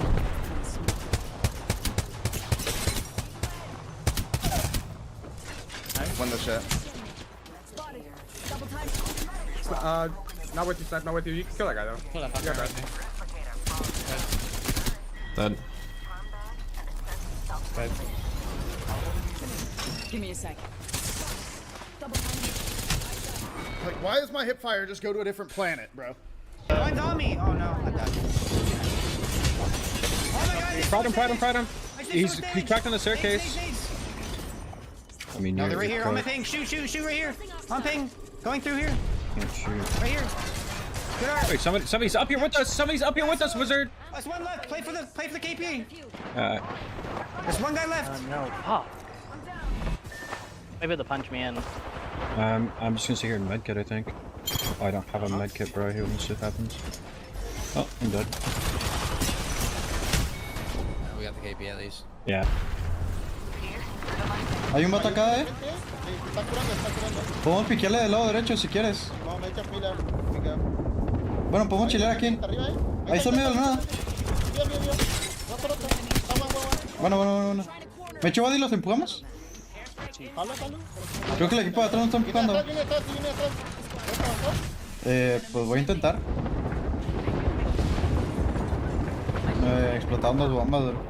Ya lo revivieron, escuchó.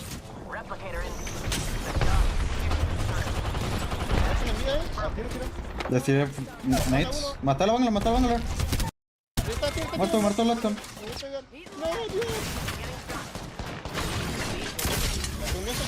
Lo está swingando este equipo, 108 la bangler. Y craquea otro. Se vaquearon, Nisel. Tenemos otro equipo acá, tenemos otro equipo acá. Keep going up top. I'm not sure. Climbing with you. Five guys low, five guys low. He's in this corner, Bobby armor. Retouch Looking for a swap, 1 second. I'm batting. I'm trying to stay alive. There's no swaps, no swaps. This team retouch is solo. Walking up. They haven't scanned. I'm looking for this. My wall's gonna go down soon. Going down. They're getting shot in the back. I'm pushing up. With you. One down. Careful. Somebody just pulled that. Just play safe. 3 seconds on scan. We don't have to all in this. Cat slow. We're on the wall or what? Swing it left. I'm just full anti. No I'm full scan. anti. Yeah, coming. Scanning 1. Oh no. Yes, behind the wall. In the middle I of don't see the her. wall, behind it. Oh, I got food in the back. One shot blood on me. Dead. Nice. Swaps.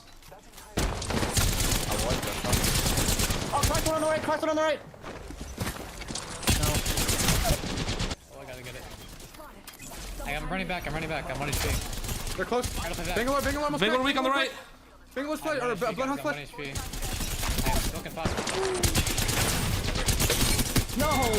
Dude, I just hadn't. I have to medkit. Dead. Nice, guys. Good shit. Tenemos que ir a hacer tipo inicio. Creo que nos van a... Oh, juega conmigo. Nos pegamos acá.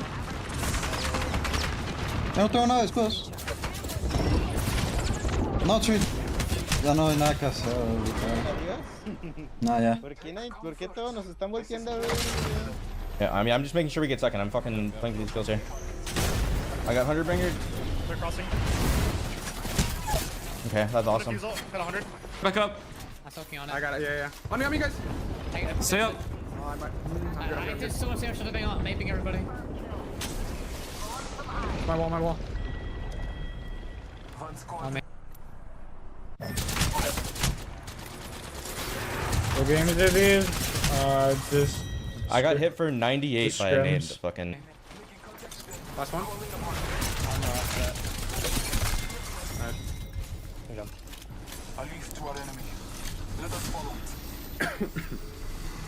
That was really good that we like baited and switched really well there, and no one went down like in a bad play, or like no one went down early in any of those situations, which was huge. We were able to reset. Petrified, her and Donald hide behind the corner. Well, I guess I couldn't really see him. I couldn't even see him.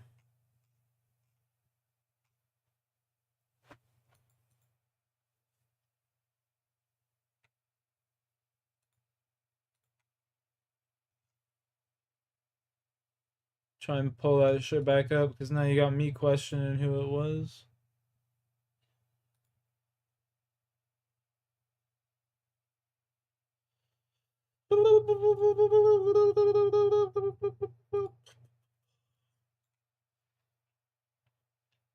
From 7 hours ago.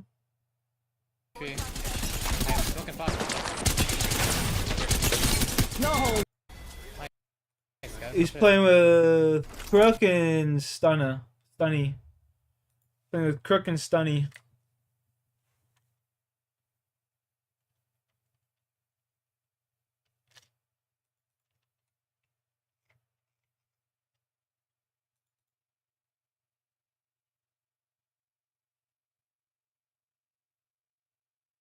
One hammer.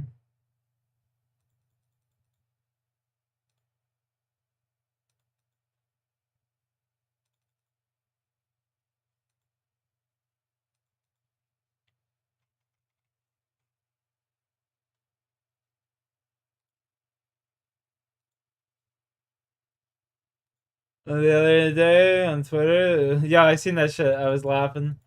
Some good old Apex beef.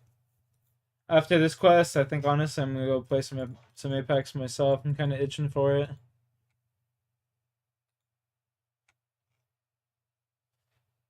Kind of itching for it right now.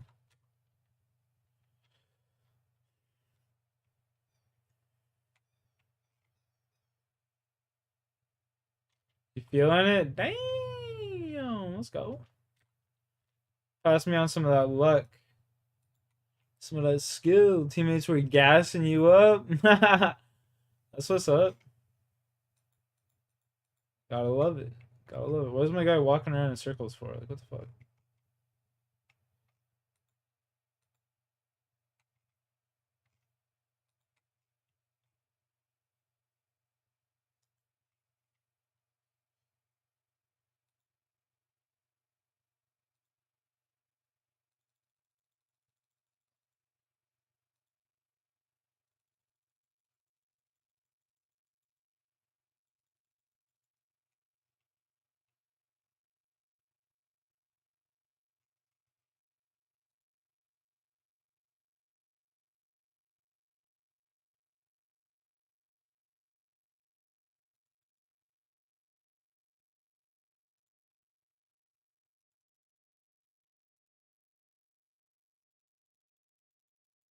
Back spaghetti was great. Damn.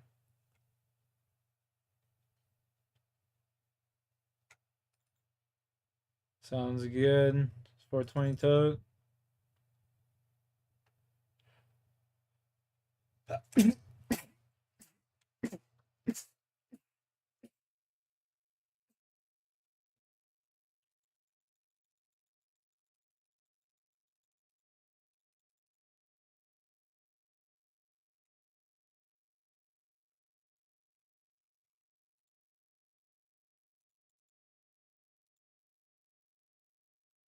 I'll take a toke here in a second. I want to do this quest real quick and recover from the lightheadedness of fucking sneezing. Quite honestly.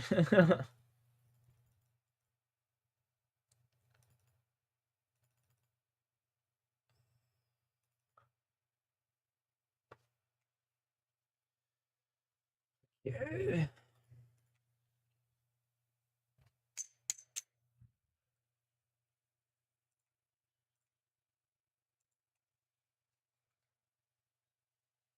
Yeah, you have a good one. I'm taking it right now.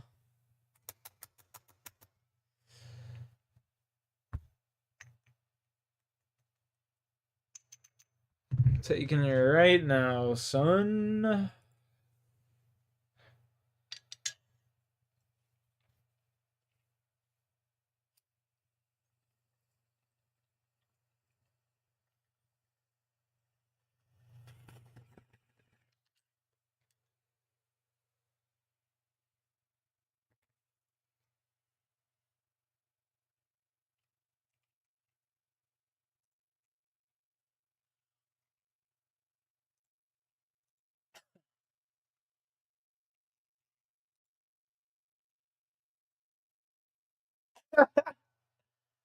Alex, so true.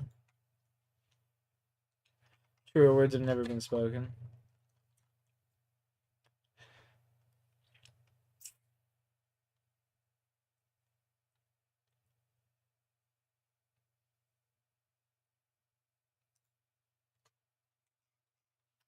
Fuck! I still gotta do some shit. God damn, brother.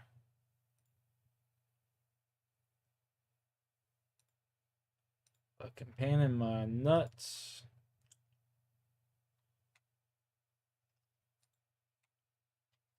Fuck.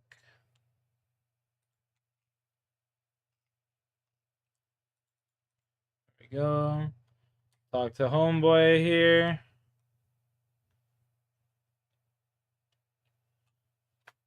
Go back down for a ramrod, 3 fuses, and canisters.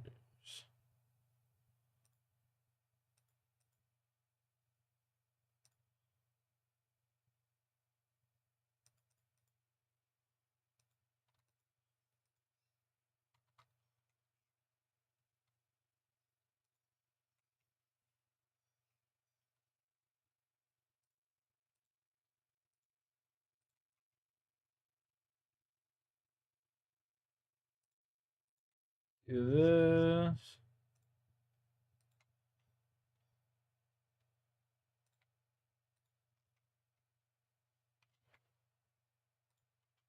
Firing the cannon. Oof.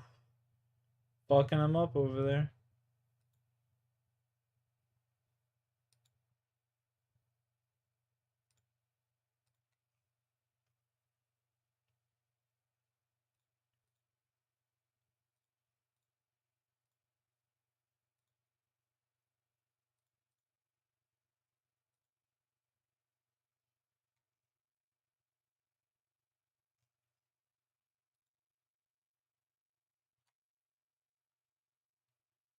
You fucking these pirates up, baby. Let's go.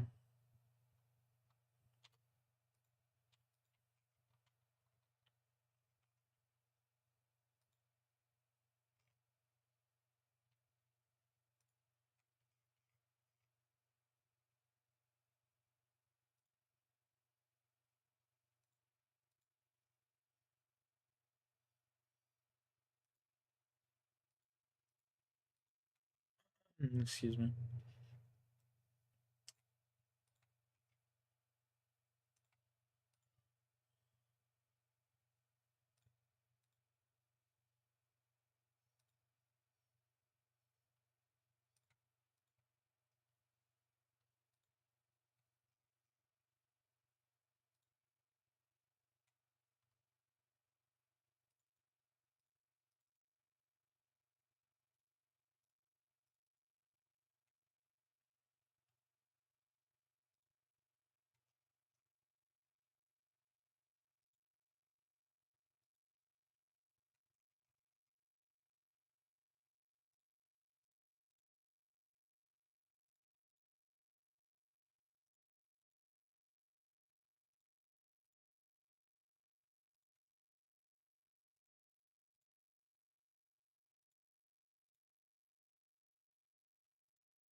Sick, we did it.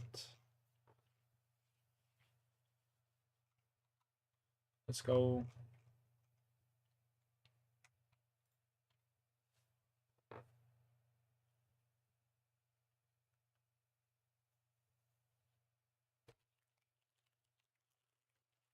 Quest complete?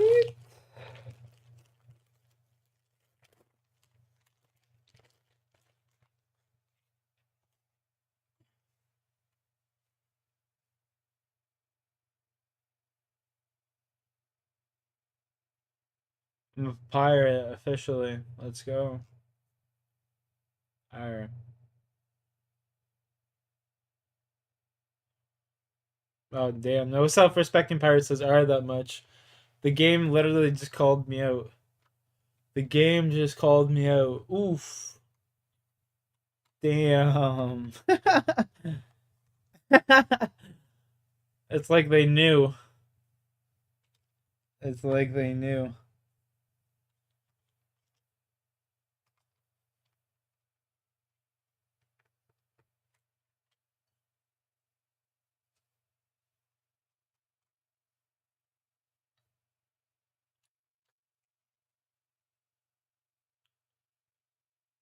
Come on.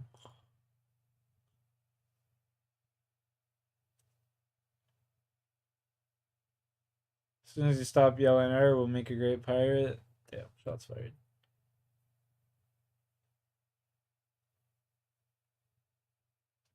Shots fired.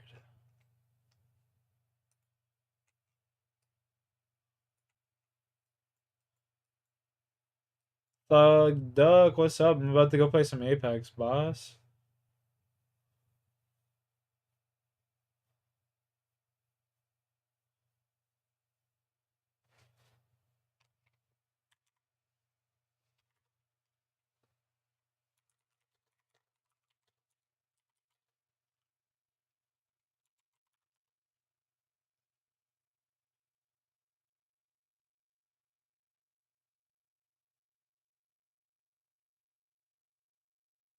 Man, that's the way.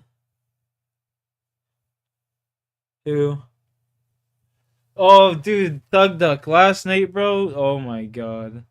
I literally. Oh my god. The 1 HP challenge. Oh my god. Ignorant. Dude, the thing that happened to me is just legendary, brother. Have an amazing run going. Throw down a fucking Gersh device and it teleports me right into the fire trap, bro. It literally teleported me right into a fire trap.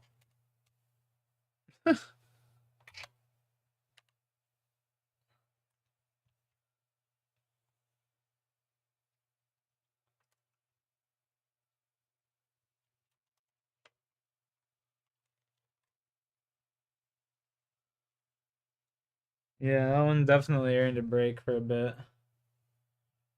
I was just fucking foul what that game did to me, brother. It's not even fair.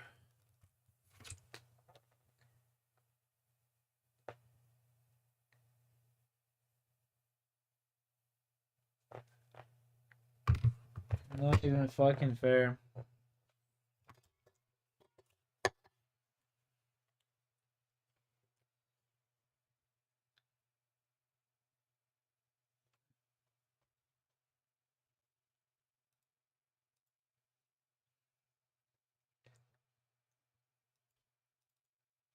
Not even fair.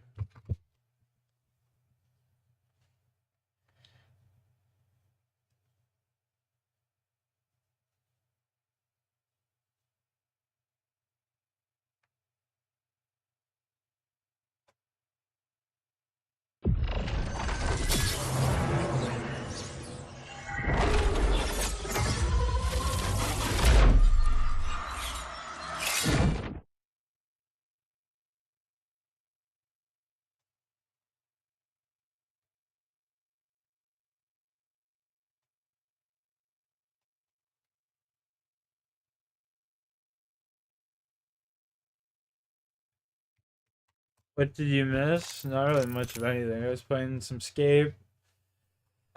I did some questing and shit.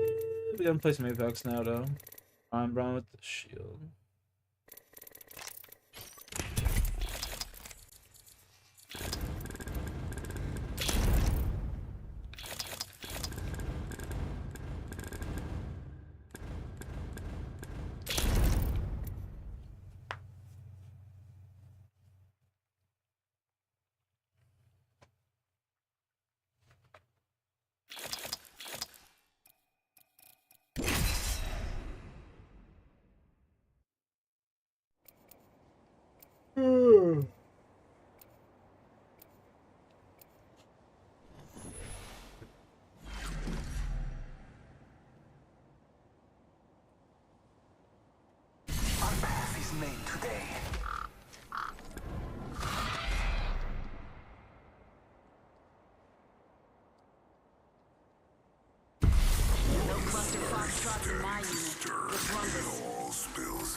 This is your champion.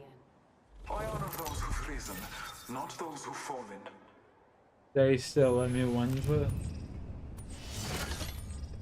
Automatic.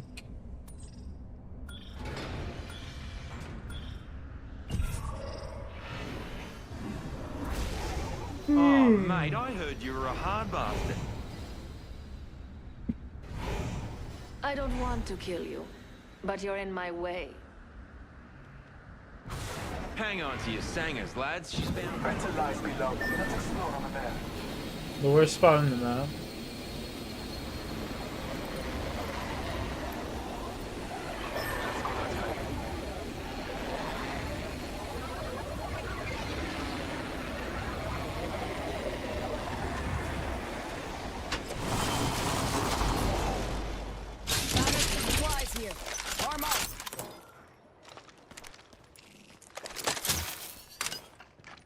Nemesis here. Extended light magazine. Extended heavy mag here.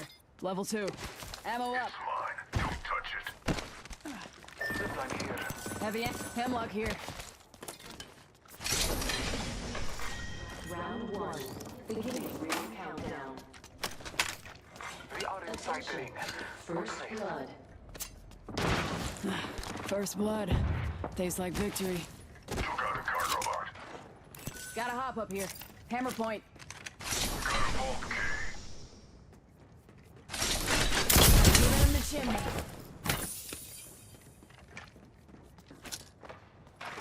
Frag out. All father, give me sight. Frag out. Throwing arc star.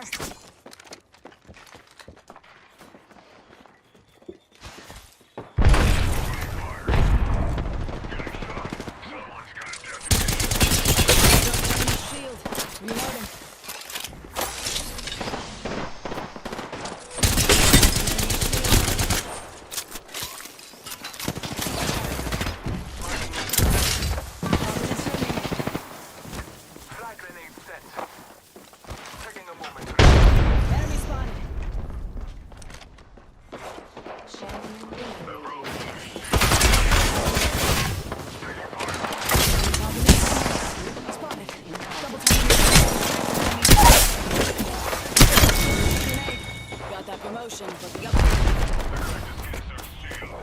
Safety's off, folks. Enemies here.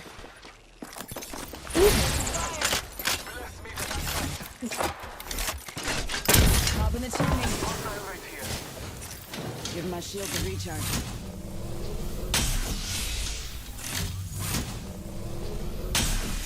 I'm taking fire. Broken enemy shield. Reloading. Broken enemy shield. I downed a hostile. Broken enemy shield. Healing my wounds. Last one's finished. Optics here. Mid-range. Reloading. I can use that. Taking a moment to recharge Optics my here. shield. Mid-range. Always better than iron sights. Healing. Watch my back. Optics here. Close range. Optics here. Close range. Sniper ammo.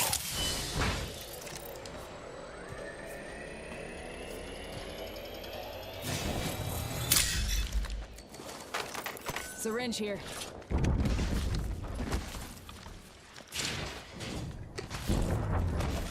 Recharging shields. Let's attack. I need energy ammo.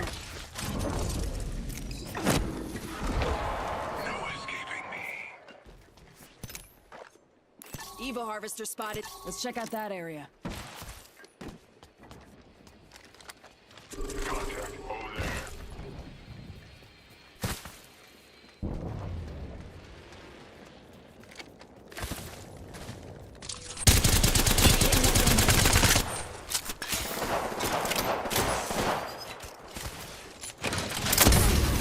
Giving him the chimney. Father, give me sight. No escape.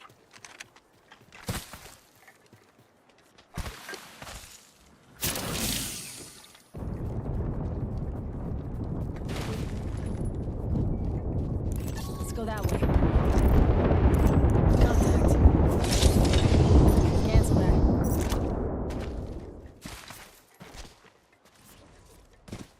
Got extra supplies here. Optics here. Close range. You can't. Extended heavy mag here. Level 2. I'm out of sniper ammo. I need heavy ammo.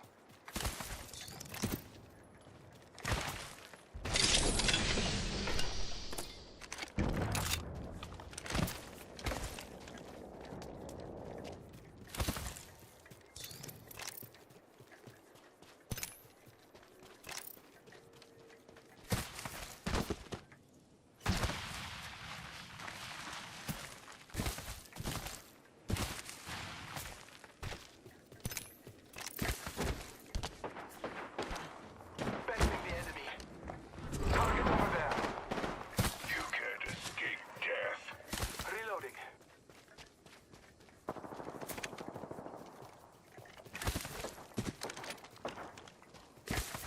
Reloading. New kill leader appointed. Careful. New kill leader. I cracked the skin suit shield. Marking our surroundings.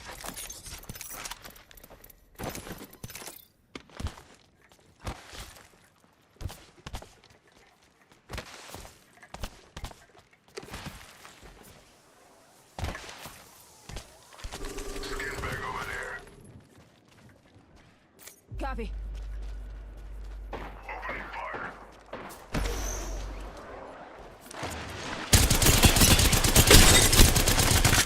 I broke an enemy shield. Oh, painless.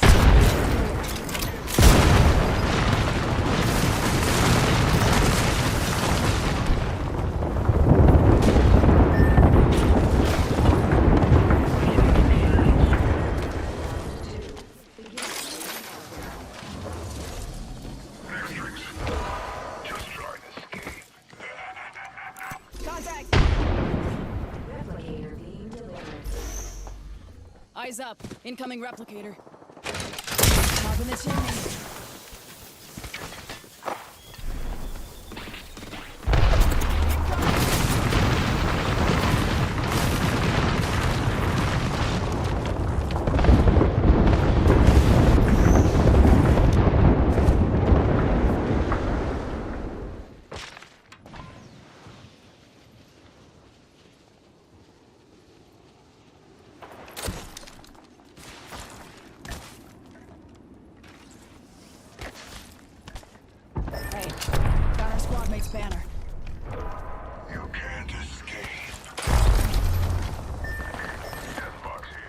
Rings closing in 1.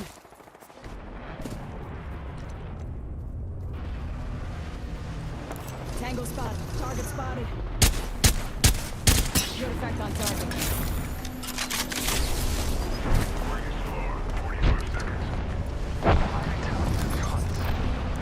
Keeping it up. Hostile spot. Come like you're boxing before, brother. I'll shoot you smoke.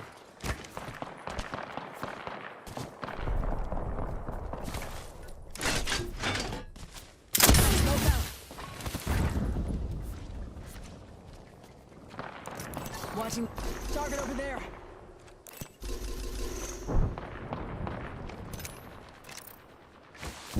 You gotta loot up. Yo, you gotta loot up and we gotta get to the top of this hill right away. We're gonna hold out a lot of teams if we get up top here.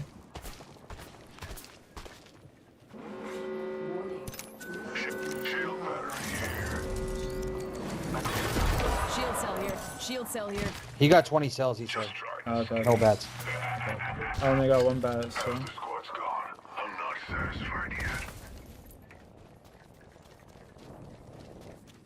Marking our surroundings. Care package over there. Giving him the chimney. Yo, if you turn around, we can turn and burn on this kid on the zip. Almost cracked one. Look at the second kid. One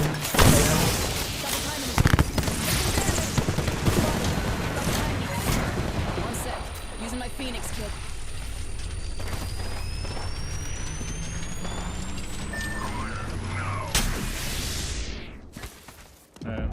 Sorry.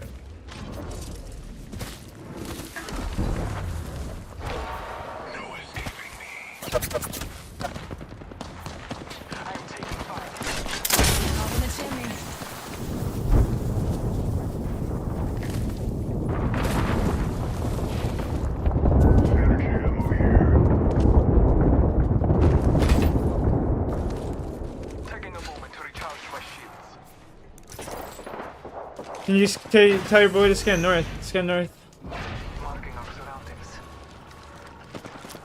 Yo, tell him the bloodhound ult. Tell him the bloodhound ult. He just got rest. He don't have ult, bro. Oh yeah, true. He can hear you, by the way. Okay. Crack one inside here. It's 2 teams, bro. We wait for them to fight. I don't think we're the aggressor. They're fighting right now. They're fighting right now. They're fighting right now. Bloodhound's so weak.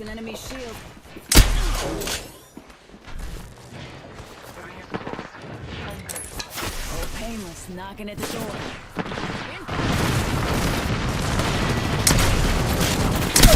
Then.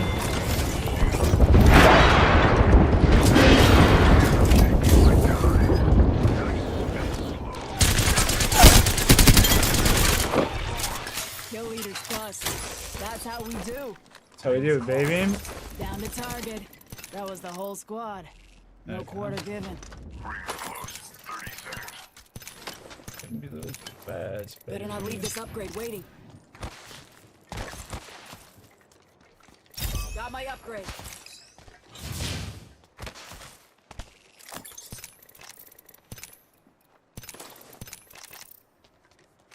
Almost there.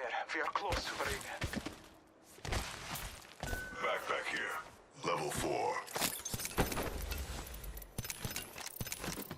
Alright, let's go.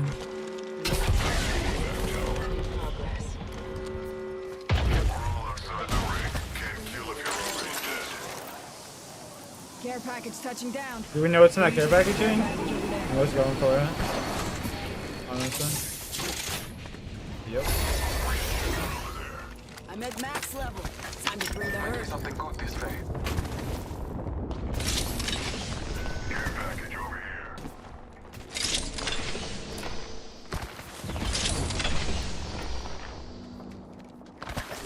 Skin bag out there.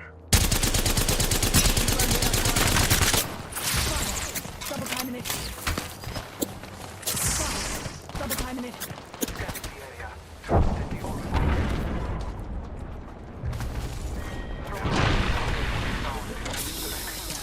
Yo, come grab this. Cash here, folks. I am taking fire. Arc Brother. star set. Frag grenade. You guys doing? Down, but alive. Getting shot. Someone's got a death wish.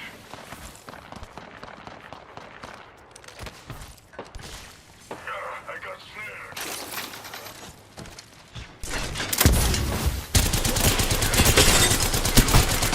snared. Ash is fucked up. Res him. Res him. Res him.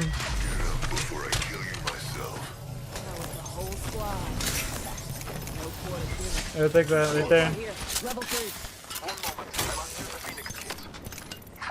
Gotta hop up here. Turbocharger. With a hazardous explosion. There was a gold. There's a thing over here so you guys can get red armor. Give my shield a recharge. 30 seconds to get inside that ring.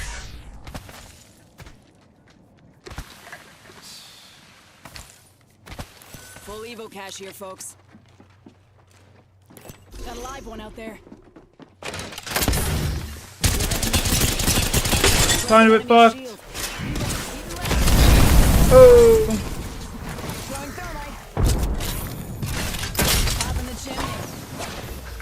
Good scan, good scan. Look at conduit right here, look at conduit right here. Look at conduit. Conduit's so far. The conduit's dead. Push this, get aggressive on this, please. He's super. Get over here, boys. Right here. Bro, I'm getting shot by both teams. Bro, like. Yeah, if you guys were both Why didn't there, you smoke could have nothing? just fucking killed that team with So I me. should be I on went your to. ass. I shouldn't heal. I shouldn't do anything, right? I was with you guys. I went and ran to you guys. Look at this guy. He's in the fucking storm. That's great. Yeah. He has to heal, bro. What do you want him to do? How do you guys have Go to in half fucking health? heal, bro? Like, what do you mean? We You had just so much got in a time to. fight. What do You had so much time to heal, dog. What are you talking about? You guys are shit. Oh my god.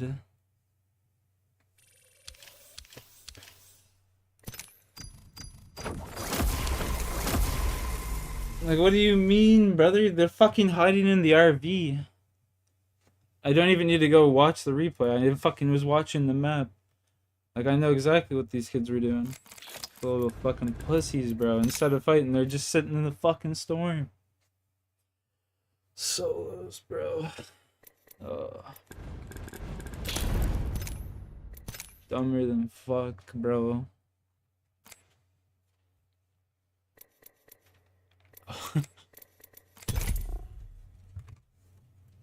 What's up, Daddy-O?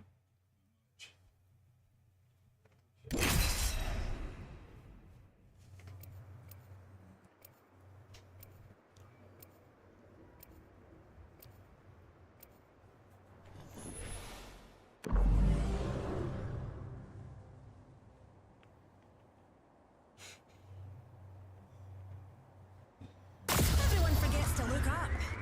You lot are so terrestrial. Sacrifice for what's worth it. Rocky, come here, buddy. Come here, little man. Time to cut the power. Come here.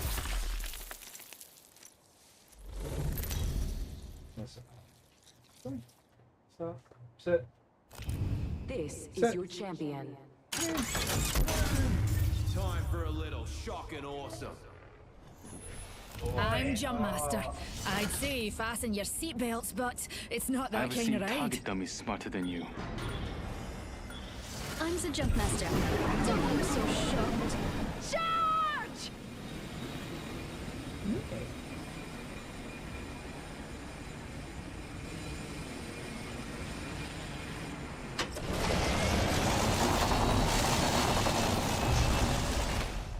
Another first landing. Setting a fence. Anyone passing through here? We'll know.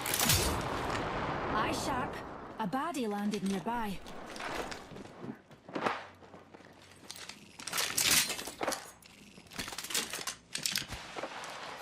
I got a hooligan over here.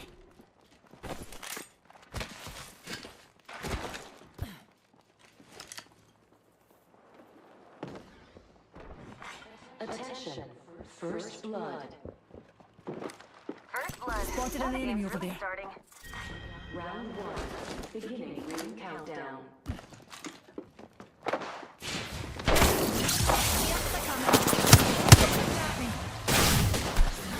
Another soft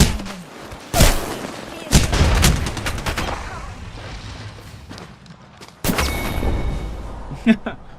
The fucking solo life teammate just disconnects. I love it, man. Just gotta love it, bro.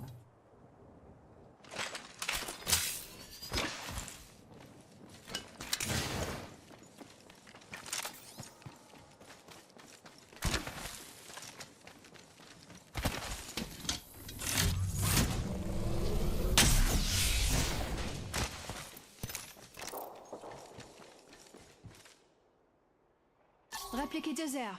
We haven't all used it.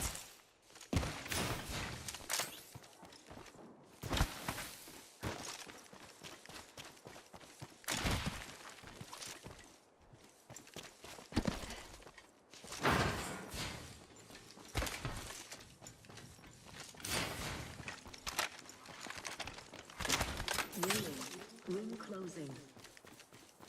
Ring's moving. Come on. I designed it to hurt anyone outside of it.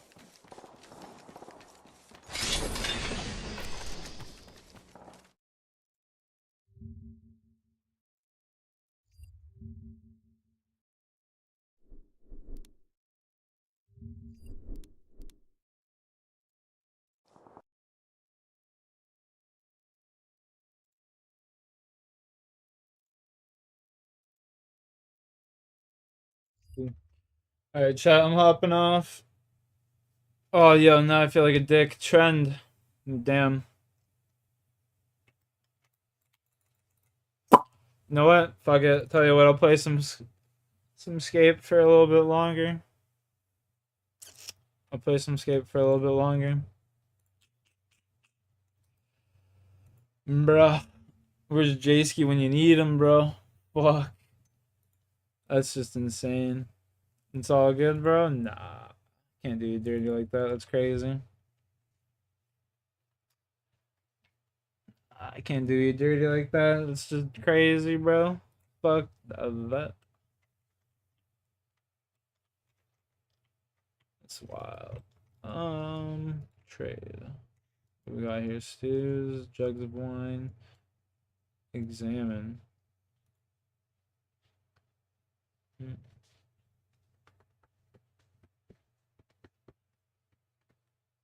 And just regular beers. Interesting.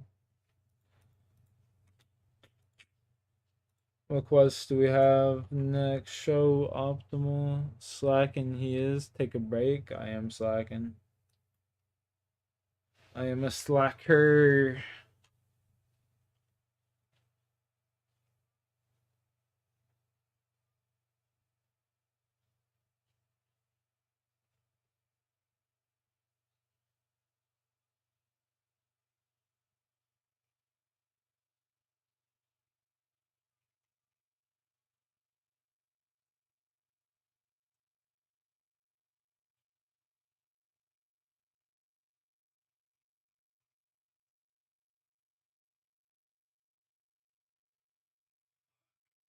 Ability to manage miscellanea. Ability to teleport to miscellanea with a ring of wealth. Interesting.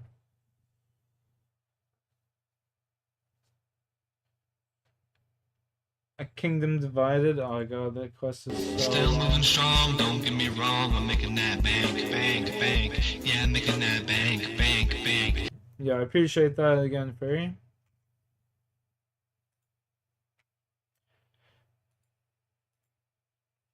What do we do? What do we do here? Can teleport to Lumbia.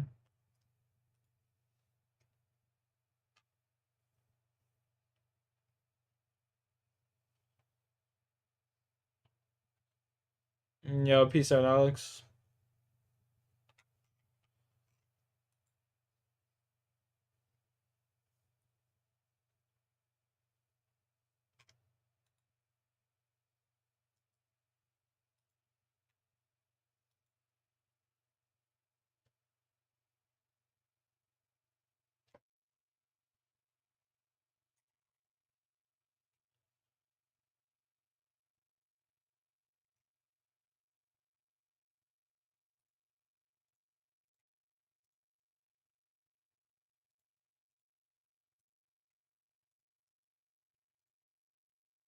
Beneath cursed sands, eh?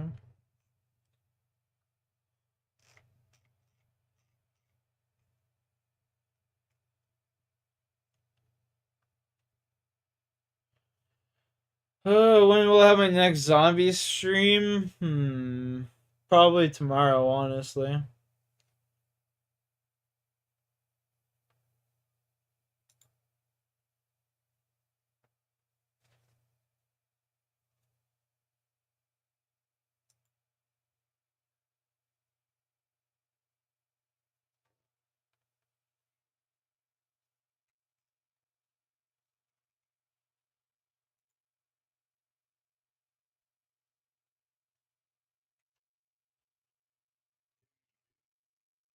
Have a good night. Have a good night. Have a good night. Yeah.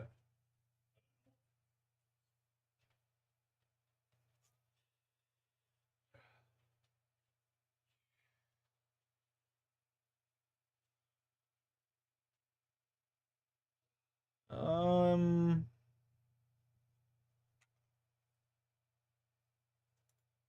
see Desert Treasure, fuck it.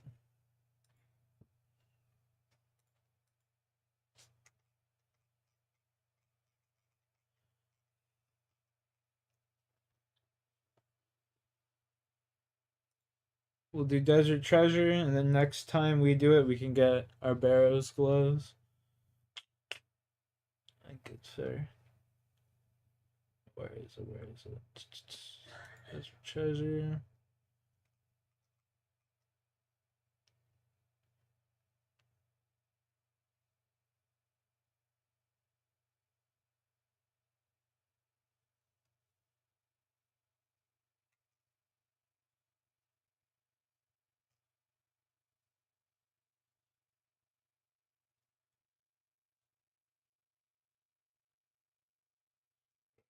So many teleports. I think I'm gonna get him a guide for this one.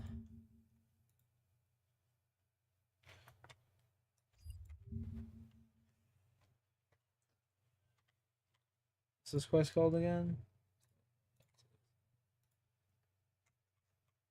What is it called? Desert something? Desert Treasure.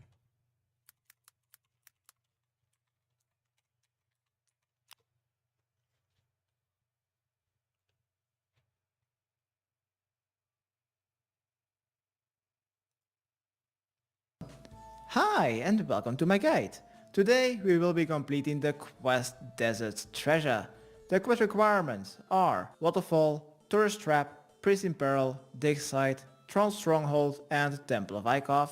And the set requirements are 50 Magic and Fire Making and 53 Thieving.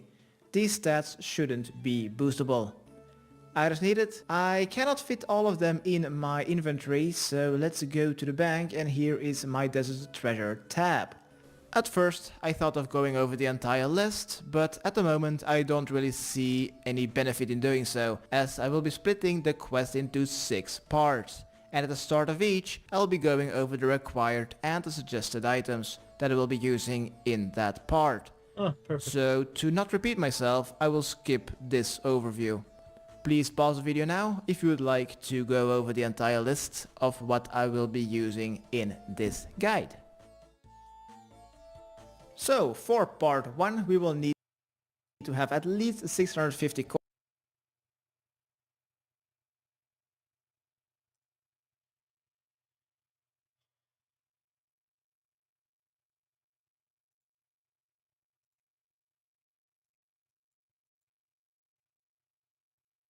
So let's go to Varrock. We'll take that. We'll go like this. Grand Exchange. Boom.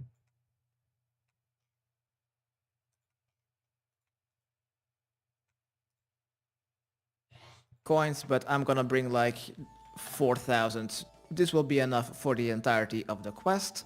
Then also Ashes, Blood Rune, noted 12 magic locks. So 1 Blood Rune. 12 magic logs.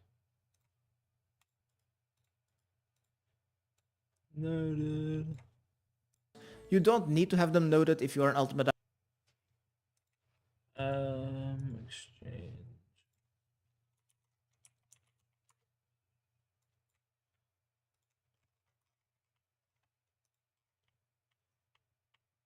Is there no one lighting fucking logs? Just give me this, that.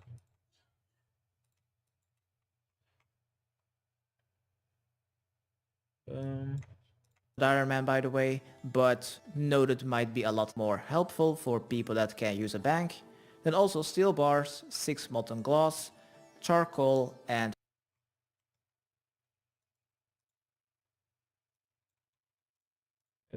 No fucking shot, I actually just did that. I'm so stupid. Alright. No, 10, 1, 1.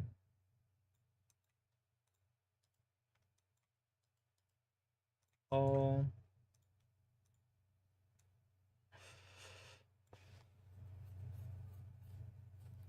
Steel bars.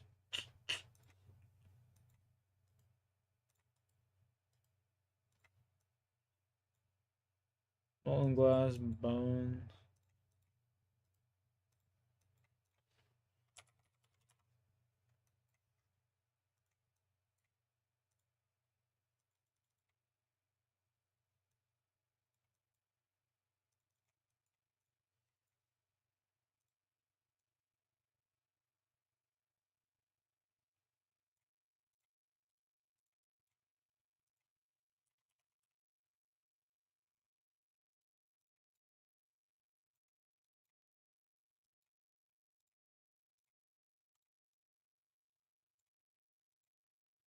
regular bones. For the recommended items are gonna be some weight reducing clothing, then also 1 stamina potion, and have nothing equipped related to Saradomin or Zamorak. You may have those items in your inventory, but do not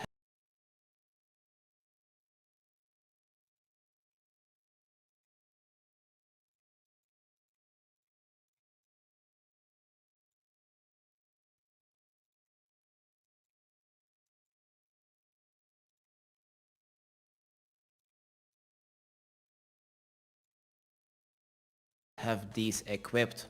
1 empty inventory slot, and then for the teleports, 1 to the dig site, 1 to Benedict camp. I will be using a dual ring charge, and also 1 teleport to any bank if you would like to.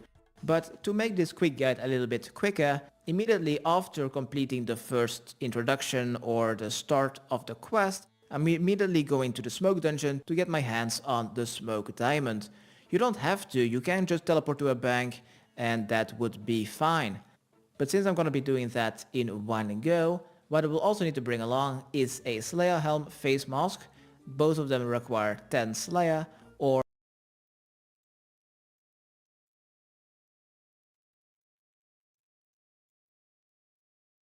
a gas mask, then 1 tinderbox, at least 4 energy potions or 1 stamina potion. That also kind of depends on how much you weigh. Then for the recommended items are gonna be additional energy and stamina potions. A pair of ice gloves would be nice, because this will stop the boss from unequipping your weapons when he is hitting you. But you can easily stop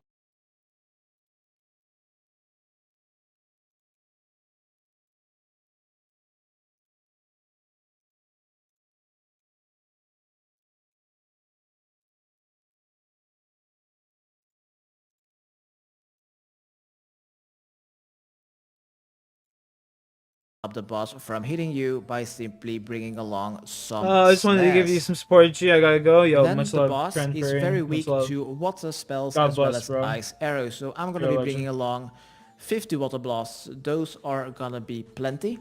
By the way, the boss has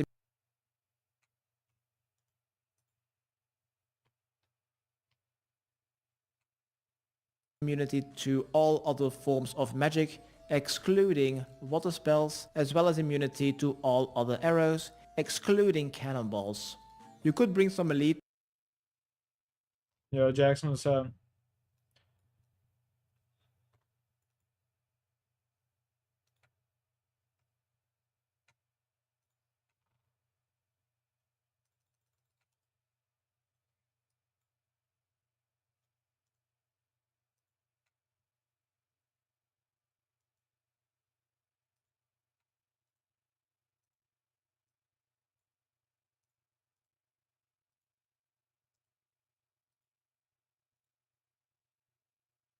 to defeat the boss if that is your strong suit, but magic I think will be a little bit faster. But if you're gonna be using melee, then you will definitely need to have the ice gloves, else your weapon will continuously get unequipped. If you have 43 prayer, bring along 1 prayer potion. Once again, if you don't have ice gloves, bring some snares as well as some extra energy potions. The boss's max hit is 40 and I don't think you're gonna get hit like info this month. I can't reach your cell. Checking for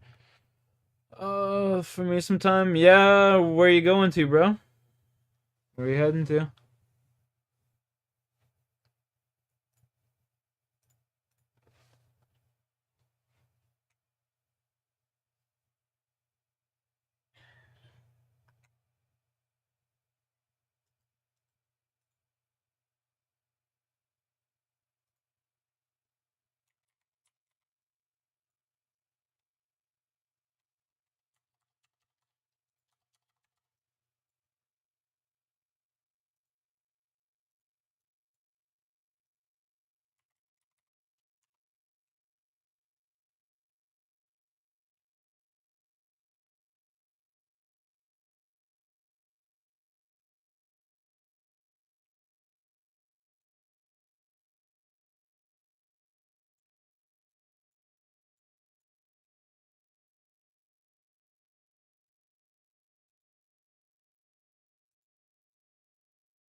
once or twice, so you don't need to bring too much food in my opinion.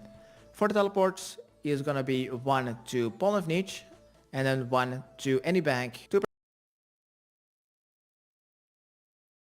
prepare to get our second diamond. That is gonna are here in Chantipas just south of El Carrot.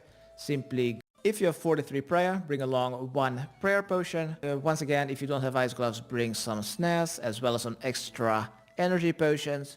The boss's max hit is 40 and I don't think you're gonna get hit like once or twice, so you don't need to bring too much food in my opinion.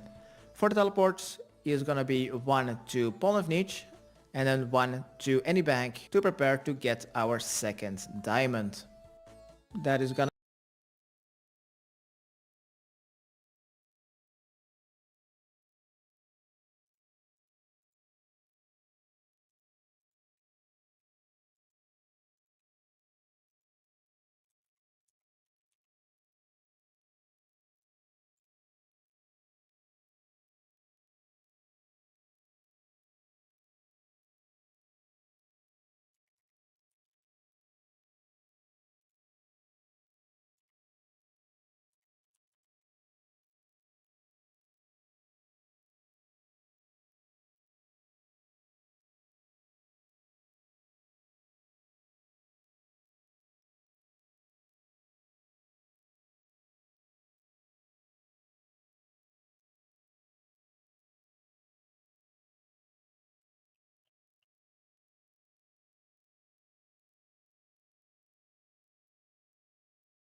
be it, and let's go to the quest start, which is in Bedding Camp. So once you are here in Chantipas just south of El Carrot, simply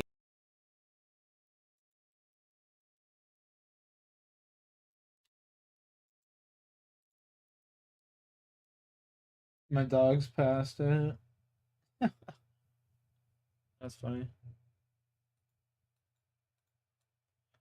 Hell fight. Take that.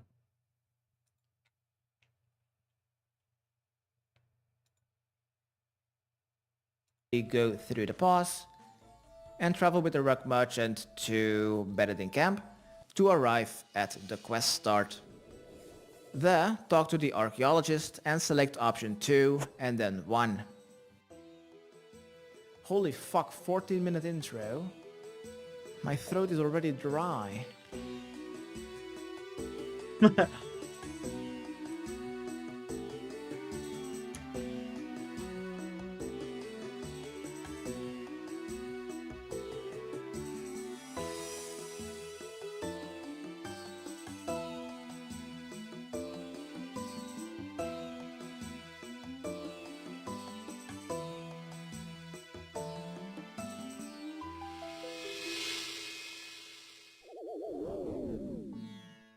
Archaeologist site to the exam center to talk to the dead, but I mean the archaeologist expert, and select option 1.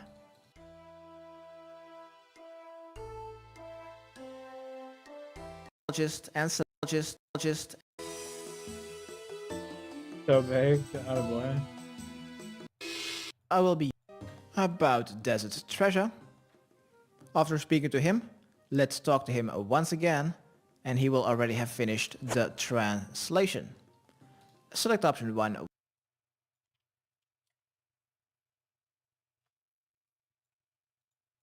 Once again.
I just went the wrong fucking way, bro.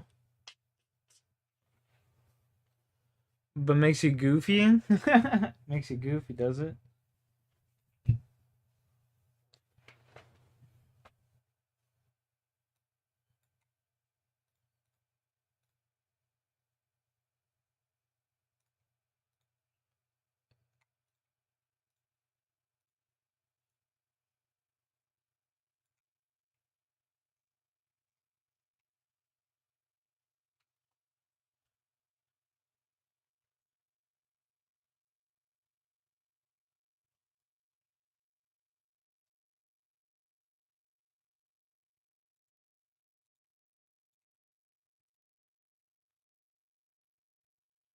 All the way back to Shanty Falcon Pies.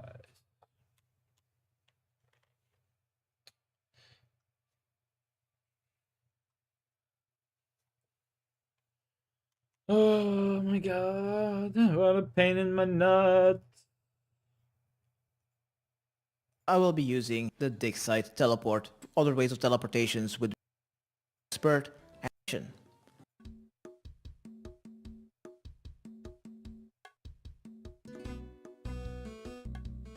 I think I should be fine. I've completed this quest like 15 times already.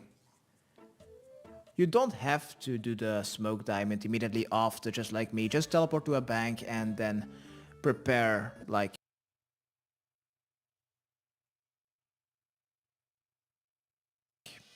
properly. It should be fine.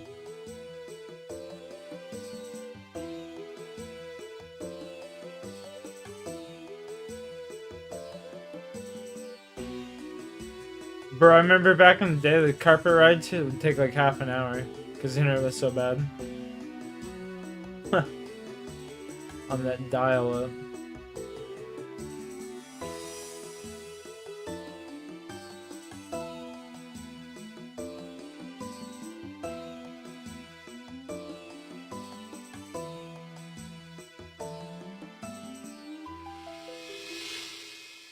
Once you've made it back to the Benedict camp located archaeologist, let's talk to him and select option 2 that you didn't read the book.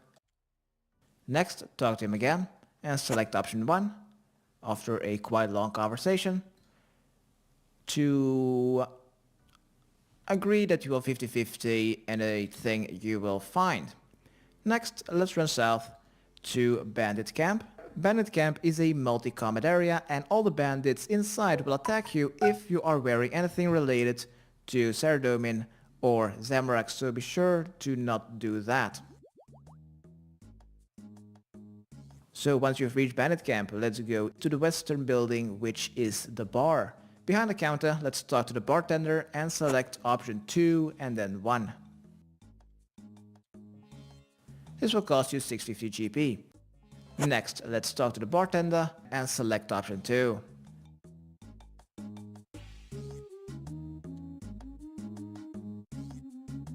After speaking to him, run east to the eastern building. Just east of the general store sign, inside of that building or walking around that building, you will find the NPC called Iblis. Talk to him and select option 411.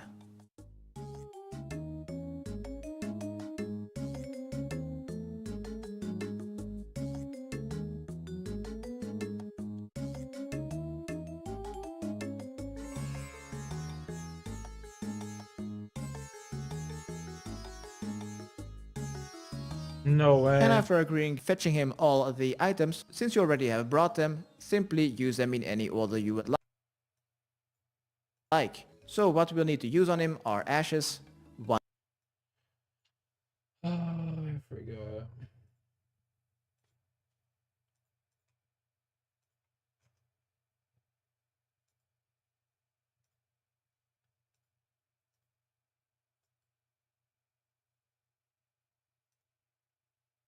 Any good?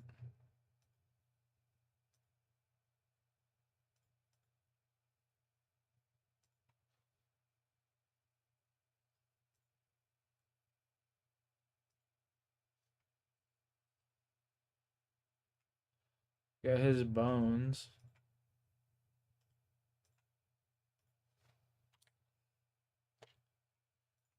These steel bars. I gotta get ashes somehow. Fuck. Oh no.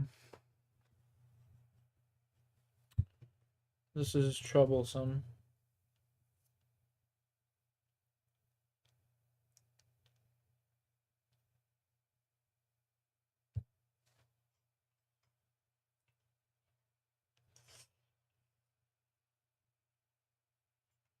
We are in quite the predicament. Bank all the way down south. I guess we just run straight down south.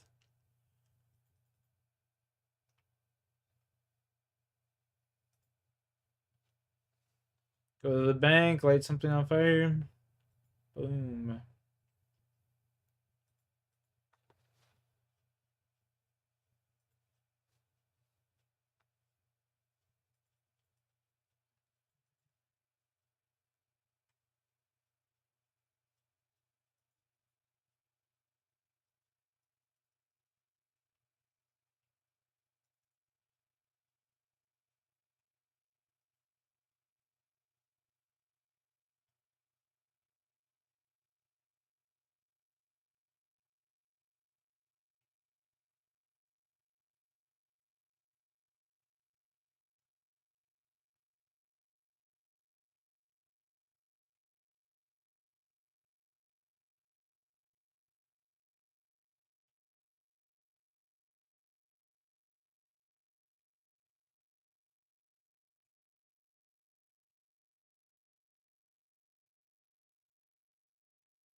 Come on, motherfucker, come on. Go out fire. I've never wanted one of the fires in this game to go out so fast.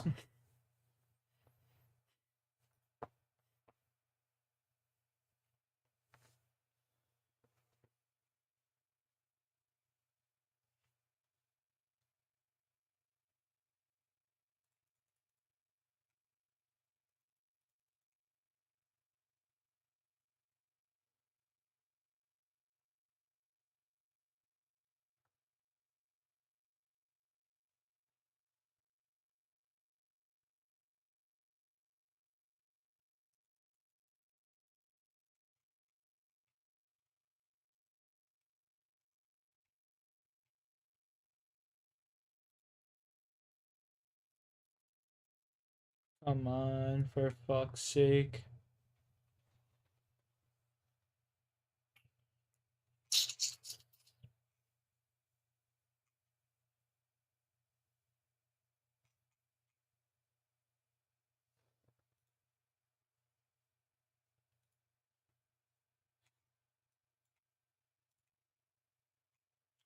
It's still going.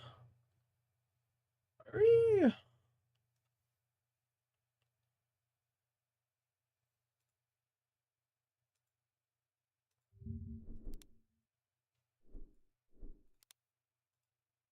It's still going.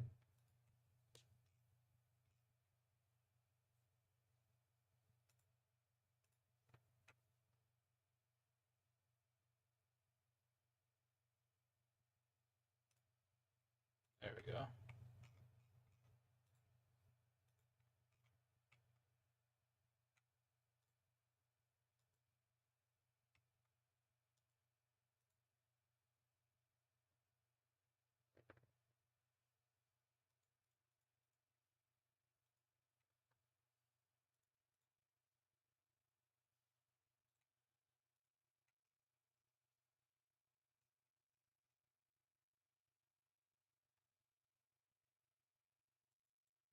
Oops.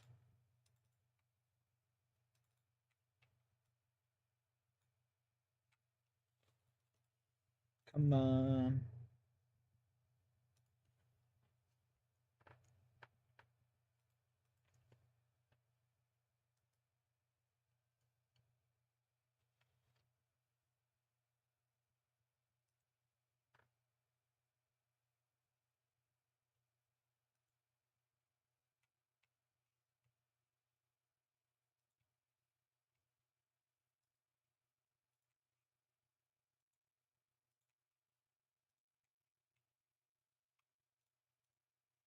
One blood rune, 12 magic blocks, 6 steel bars, 6 molten glass, 1 charcoal and 1 regular bone.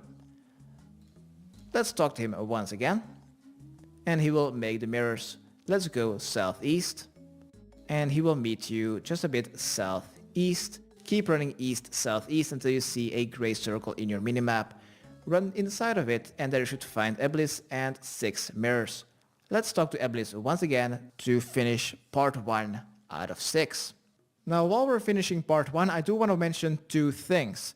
From this point forward until the end of the quest, there might be a Combat 95 stranger which could teleport next to you at random at any time, which is holding a poisoned dragon dagger and he might be able to attack you. It only occurs quite rarely, but just keep your eyes peeled for that. And for the second thing are for the Ultimate Iron Man. During this quest you will be getting 4 diamonds and you need those 4 diamonds to be able to unlock the pyramid just southeast of Eblis.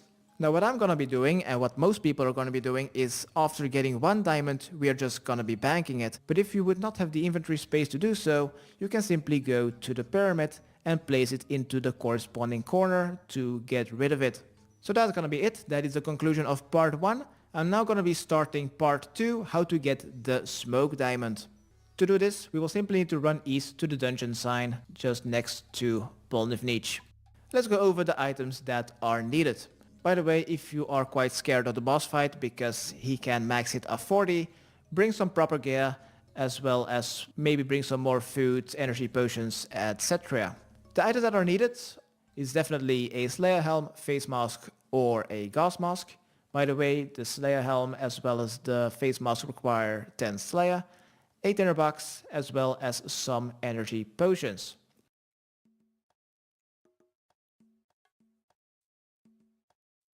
Once you've made it to the dungeon, simply equip your gas mask or face mask and then climb down the smoky well.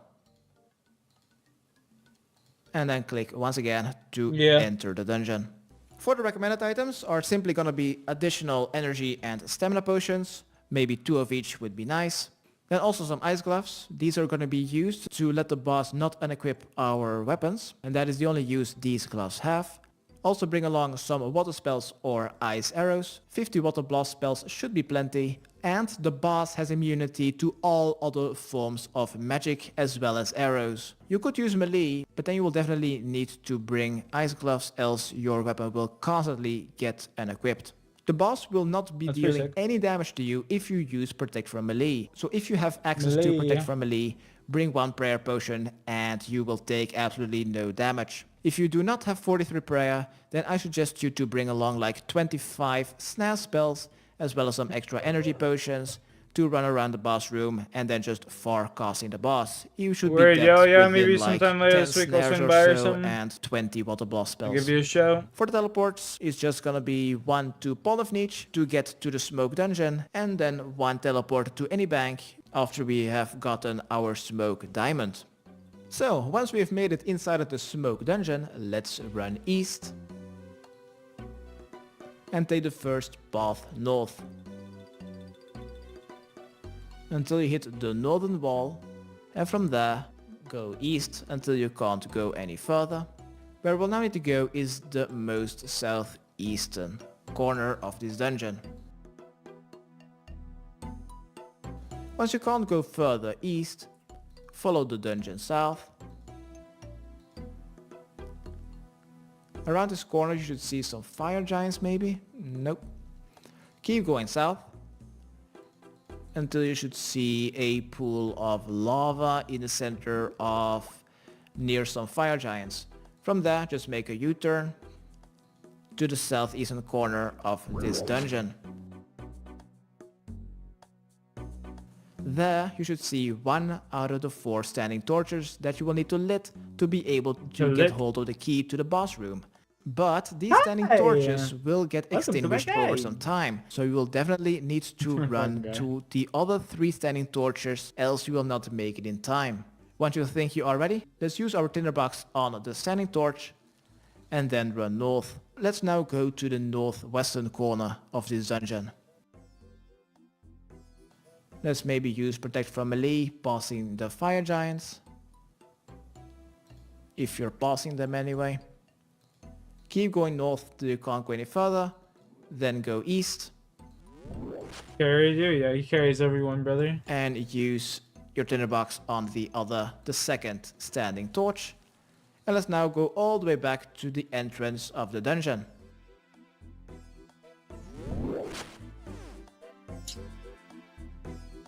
Just north and south of the entrance of the dungeon, there you'll find the final 2 standing torches.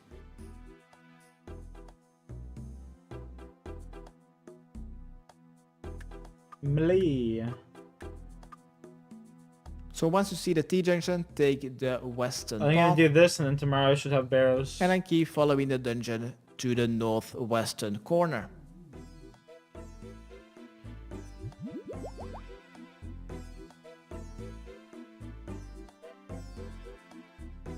Hey, fuck yeah, I can make a guide now. And this one, he's just like doing the intro and he's like, fuck man, I've been speaking for 14 minutes and my throat's already dry. Once you can't go any further northwest, there you should find the 3rd standing torch, light it, go back. And then run south until you can't go any further south. T-junction, Yeah, dude's fucking got we need to some go jokes, southwest, for so let's take southwestern, kind of. Dude's got some jokes for sure. Come Until on, you die can't go on any me. further south, then go west, and in that corner you should find the final torch. Next, let's run east, following this path between 2 pools of magma. Keep going east until you see a big room with fire giants. Use Protect from Melee maybe and open the burnt chest. This will only open once all the 4 torches are lit. Once you have the burnt key, let's exit, go north, and let's go back to those fire giants near that pool in the middle of the floor, which was pretty close to the northeastern and the southeastern standing torch. Because near that pool and near those fire giants, there is a gate leading to the boss room.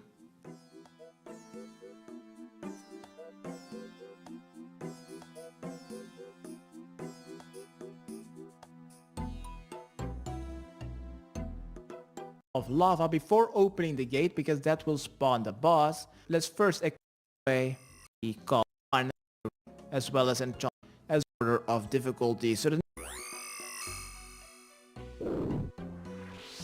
You can do it!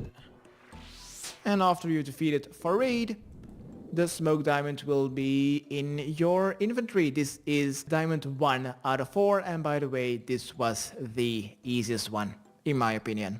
Right, once you got your hands on the smoke diamond, let's teleport to any bank to get our second diamond. And I think I'm gonna be getting the diamonds in order of difficulty. So the next one is gonna be the blood diamond. Let's unequip our face mask and gas mask as well as the ice gloves. And let's go to the bank to deposit them. You also do not need your water blast as well as your snares anymore. Same goes for your tinderbox, and you may drop the bandit brew. What you do need to bring along is a silver bar, a regular spice, be sure that it is not gnome spice, only regular spice will work, as well as snares anymore. Same goes for your tinderbox, and you may drop the bandit brew. What you do need to bring along is a silver bar, a regular spice. So grab a silver bar, I don't even have one. So it looks like we're going to the G. Yeah.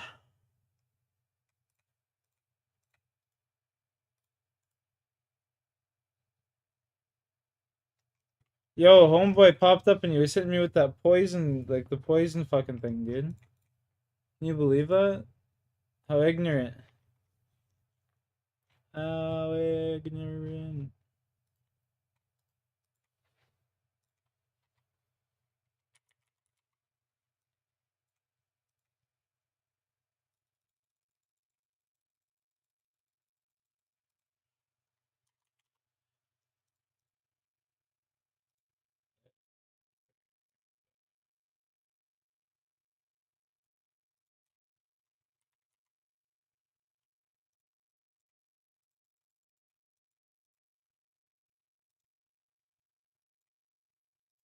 Be sure that it is not gnome spice, only regular spice will work, as well as one pestle and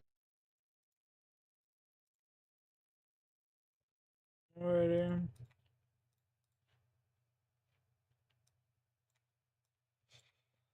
Pestle and mortar, teleports, drainer, and then Canifis. Canifis. Where is that? Is that all the way over here? I think that's over here, isn't it? Yeah, it is. So what is this?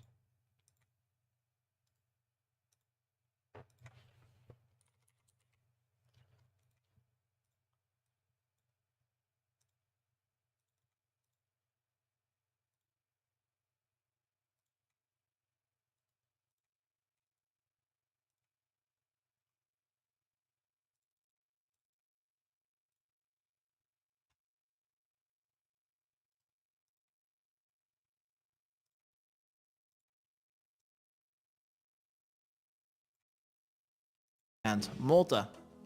For the recommended items are, for the first part, is bring only items that are allowed on Entrana, for example, stamina potions and weight reducing clothing, as well as enchanted jewelry.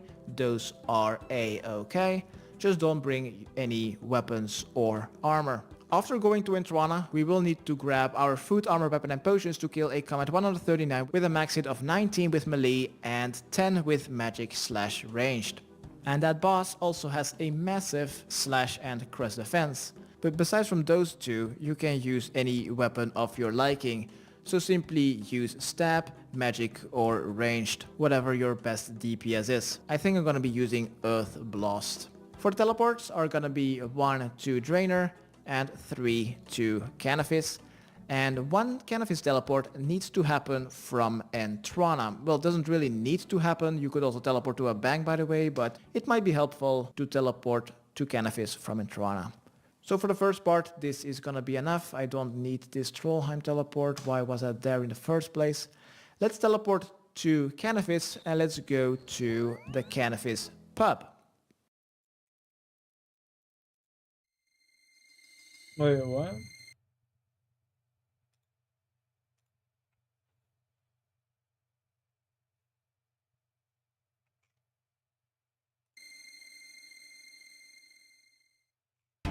Put my faith in this man here. Green light's telling me something completely Once you different. go near the pub, you should see a short cutscene. Once the cutscene is over, next to the doorway you should find Malik. Talk to him and select option 513. After speaking to Malik, we will need to make our way to Draina.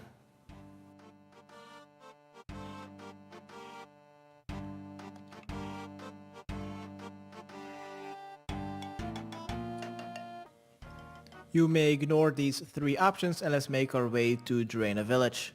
Let's now go north to the quest sign of the Vampire Slayer quest. Let's enter that building.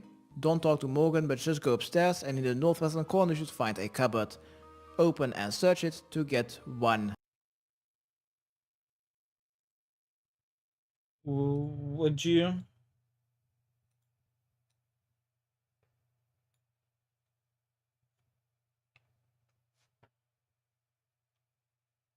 Would you face? Quest sign of the Vampire Slayer quest. Let's enter that building.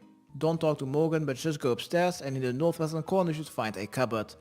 Open and search it to get 1 garlic. Once you have this, exit his house. And just east of his house you should find a dungeon sign. Open that trapdoor and climb down to the drainer sewers. Been chillin'. How about you? You know that song? Yeah, of course. Once you've made it to the sewers, let's go a bit east to the smithing sign. There you should find, if you have selected option 513 at Malik, an NPC called Riatum. Simply talk to him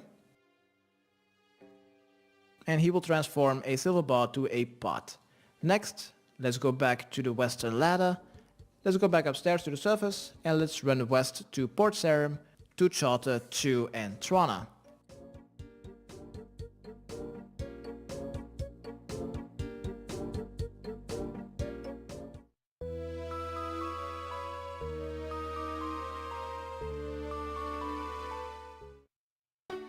Jack needs bud bad. I got some. I've been smoking.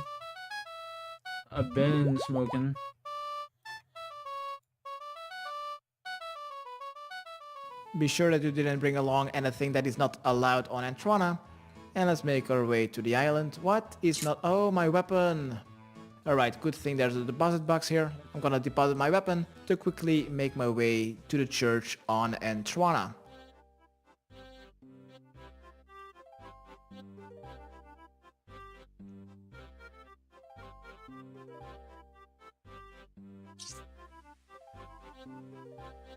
There, near the altar, let's talk to the high priest and he will enchant our silver pot. This is gonna be done quickly. Since I'm here, I might as well just pray at the altar to recharge my prayer points. Next, let's make our way back to Canifis. Excuse me.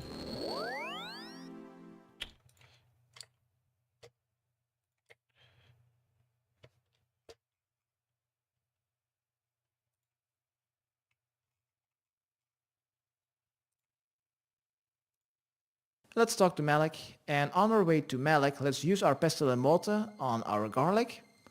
And yeah, that's it.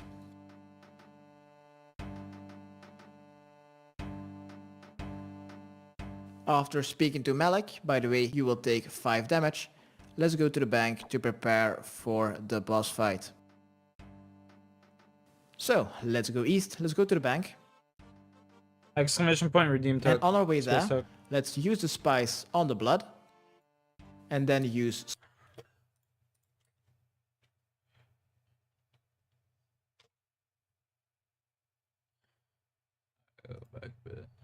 Let's go to the bank to prepare for the boss fight. So, let's go east, let's go to the bank. You're good, you're good. And on our way there, let's use the spice on the blood. And then use some crushed garlic. And this will be your item made to spawn the boss. So, at the bank, let's deposit our pestle and mortar, and that is the only thing that will need to be banked. What you will need to bring along is definitely your blessed silver pot with spiced blood, garnished with some crushed garlic. Also, one stamina potion should be enough. I'm gonna be bringing like 2 maybe. As well as your best DPS, excluding slash or crush. Anything else goes. Cannon, dagger, any form of magic, anything is fine. As long as you don't use slash or crush. I think my best DPS or my best guess would be to use Earth Blast. Your range offense doesn't really matter all that much because his range of always hits a 10. It can't hit like anything below 10, so it doesn't really matter. You will need to tank all of those hits, by the way. So be sure to bring along like 1 prayer potion as well as some good food. Not gonna be bringing along my weight reducing clothing and also 1 teleport back to Canifis to get our blood diamond. I don't need to bring the money, that's all gonna be plenty. So let's run east, click east on the minimap, or if you've completed the quest in search of the hierarchy, just follow the map that is currently on the screen. For everyone else, just run around and keep running south until you can't go any further south.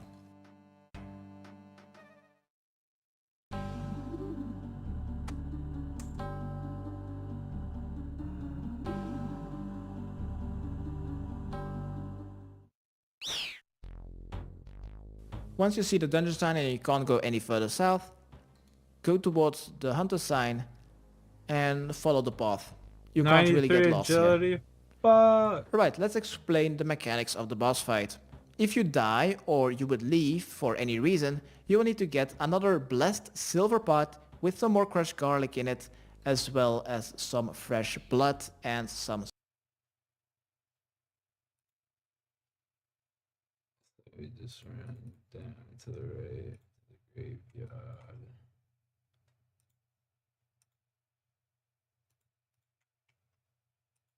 Yeah, this way.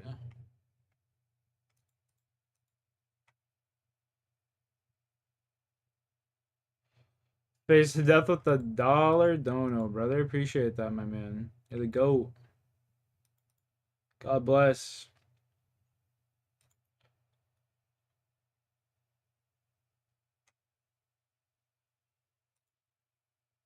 Appreciate that, brother. You're the man.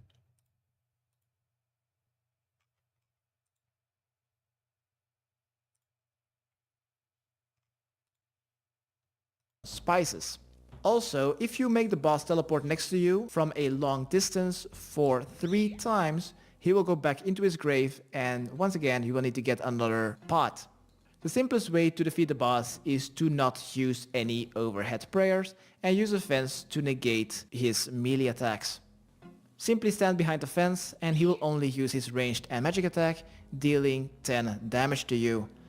If you are using melee, however, use protect for melee because that deals a lot more damage. Depending on what overhead prayers you have currently turned on, the boss will switch his attacks accordingly. You can use this mechanic to avoid taking any damage by switching between projectiles but and attack the zoo. Once you think you are prepared to fight the boss, let's use the pot on the crypt and then quickly run behind the fence. Don't use overhead prayers, else he will spawn next to you. Simply stand behind the thing. Still moving strong, don't get me wrong, I'm making that bank, bank. Yeah, I'm making that bank, bank. He will use his magic or range, by the way. If you start using protect from ranged to avoid taking damage, then he will teleport next to you and he will start dealing high amounts of damage using his melee. Simply attack his range attacks and you should be fine.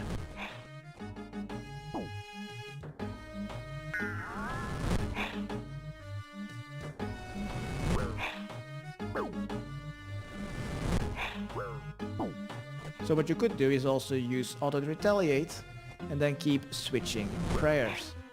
So we will teleport next to you. Just sit here and tank it and switch kill him, prayers like, every 0 seconds. Piece of cake.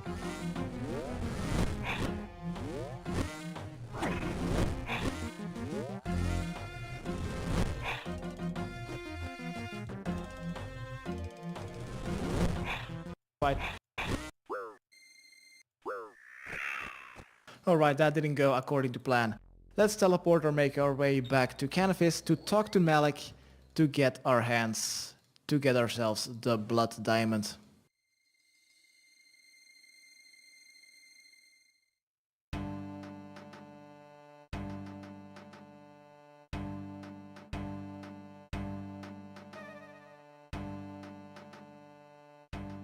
God bless, brother. God bless. Appreciate you, Once you have the face. blood diamond, let's go east.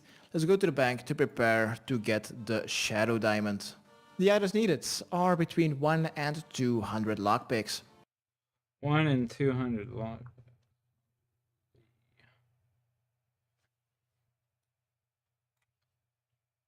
By the way, bring them noted. Also, you may deposit your entire inventory as well as equipment.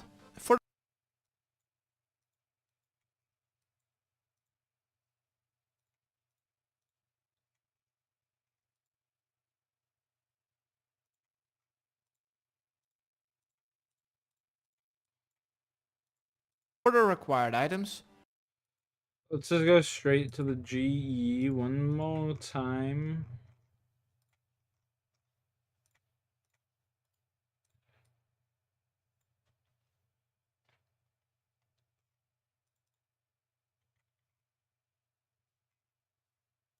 there are two different parts once again. First, to unlock the boss room.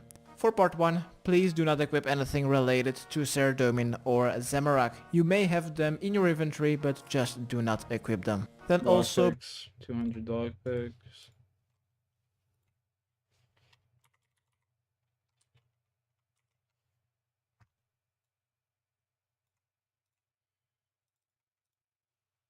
Oops.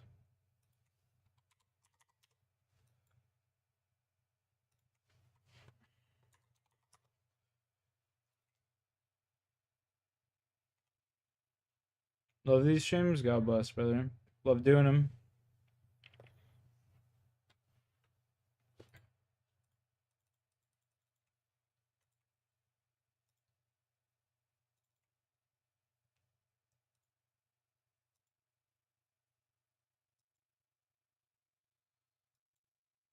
between 1 and 3 anti-poisons or just 1 antidote, that should be enough if it has 4 doses, about 2000 GP, as well as some noted food. For part 2, which is the boss fight, I will go to the Ardoin bank to prepare, so I will not be bringing these items as of right now. First, you will either need to have Protect for melee or some very good healing food, as you will need to run into multi with like 10 mobs on your tail. Then you will also need to have some food, armor, weapon and potions to kill a combat 174, and this time it is completely up to you which combat style you're going to use to defeat it. However, I would suggest to use magic as that is its weakness. The boss's only ability is that it can drain your prayer points quite rapidly.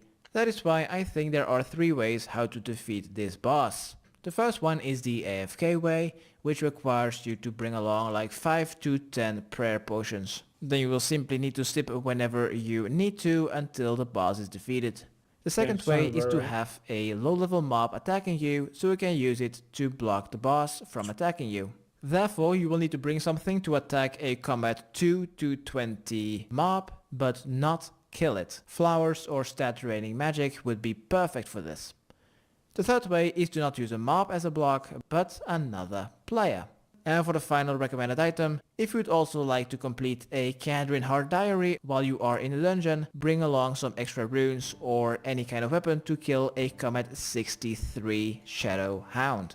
For the teleports, 1 to Backstorian Falls, 1 to Bandit Camp, I will be using a dual ring, 1 teleport to Ardi,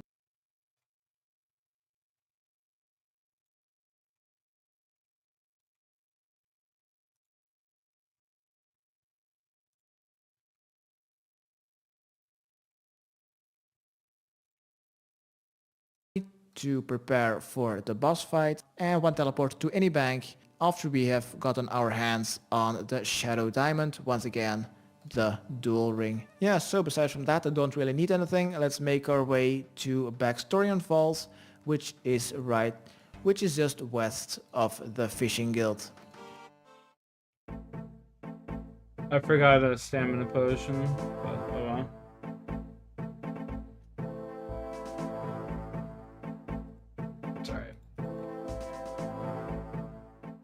Appreciate you guys. You guys are fucking godsends.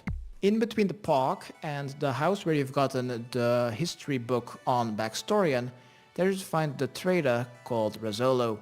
Let's talk to him and select option 3 and then 1.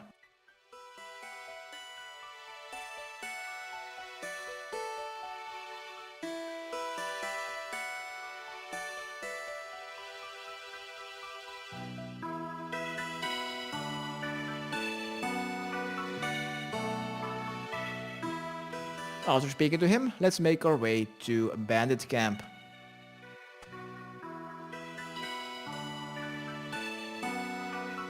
Wait, what one? After speaking to him, let's make our way to Bandit Camp.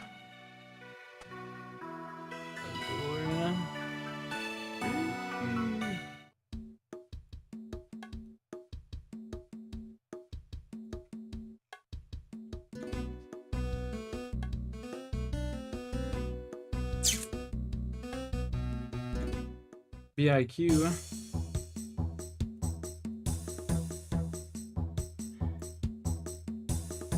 I could have just used BIQ, damn. It would have been way more efficient. Yo, Face. Appreciate you, brother. God damn. Absolute mad lad. 1 stamina, god damn it, I didn't put it there.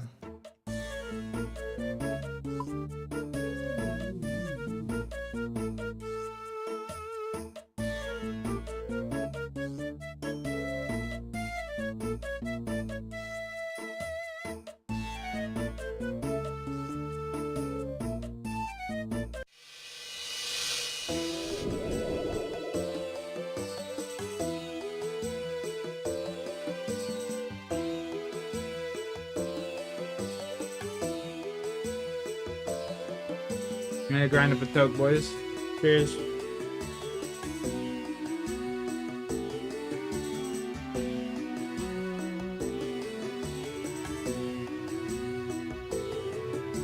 God bless, bro. God bless.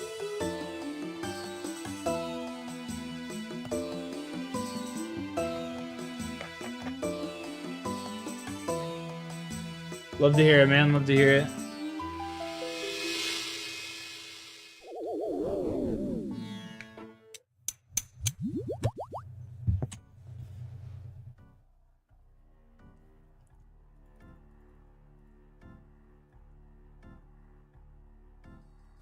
Once you've made it to Bandit Camp, located south of Bandit Camp, let's go to the general store sign, unequip 2 items.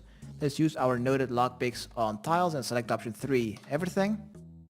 Equip our 2 items, and let's unnote our food, and let's now go south of the pub.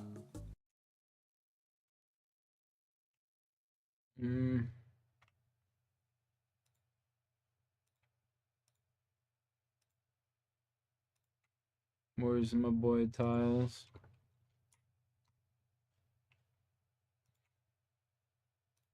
South of the bar, they should find a circular tent.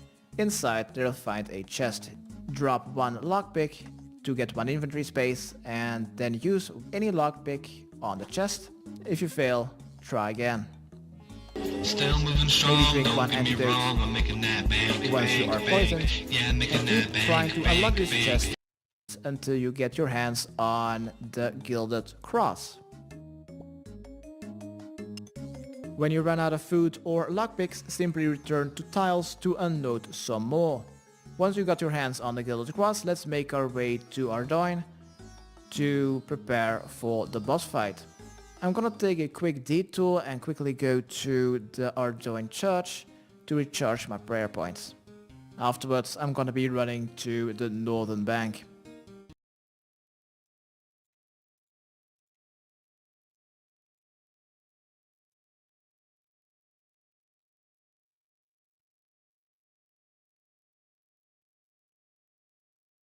Alright.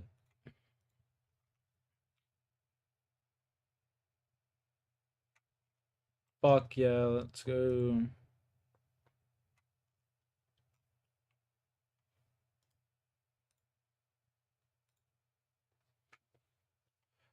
Let's get faded, me boy.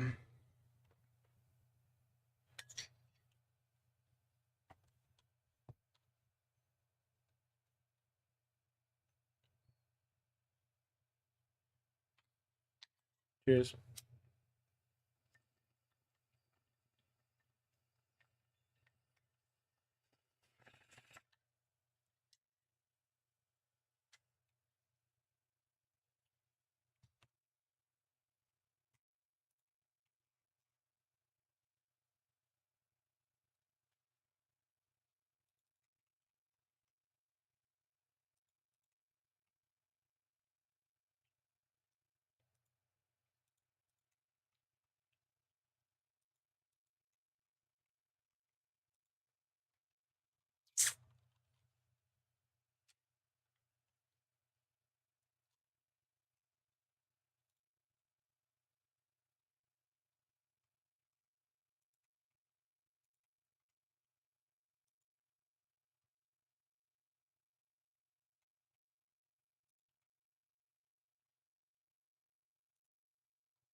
Very late. Cheers. Cheers.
How the fuck do I get in there?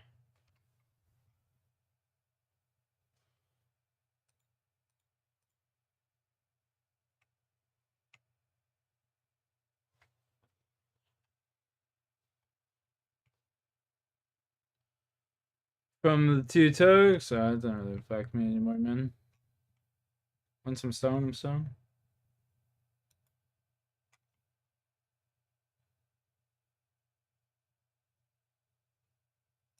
Bro.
Oh no, I might die here. Oh fuck. I'm gonna die, boys. Kill this bitch.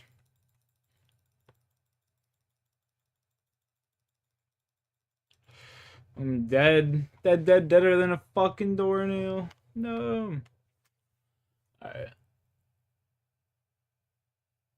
After the timer runs out? Probably not after the timer runs out, because I'm gonna end the stream here. I mean, I'll rip a talk with you.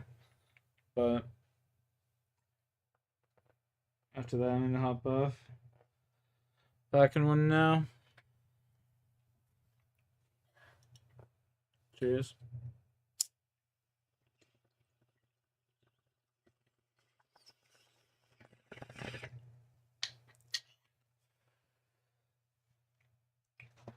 Well, I'll be live tomorrow, more than likely, yeah.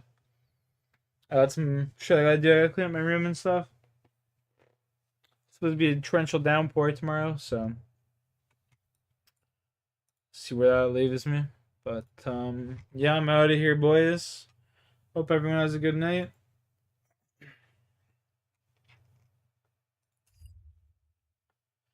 Peace. Don't forget to subscribe.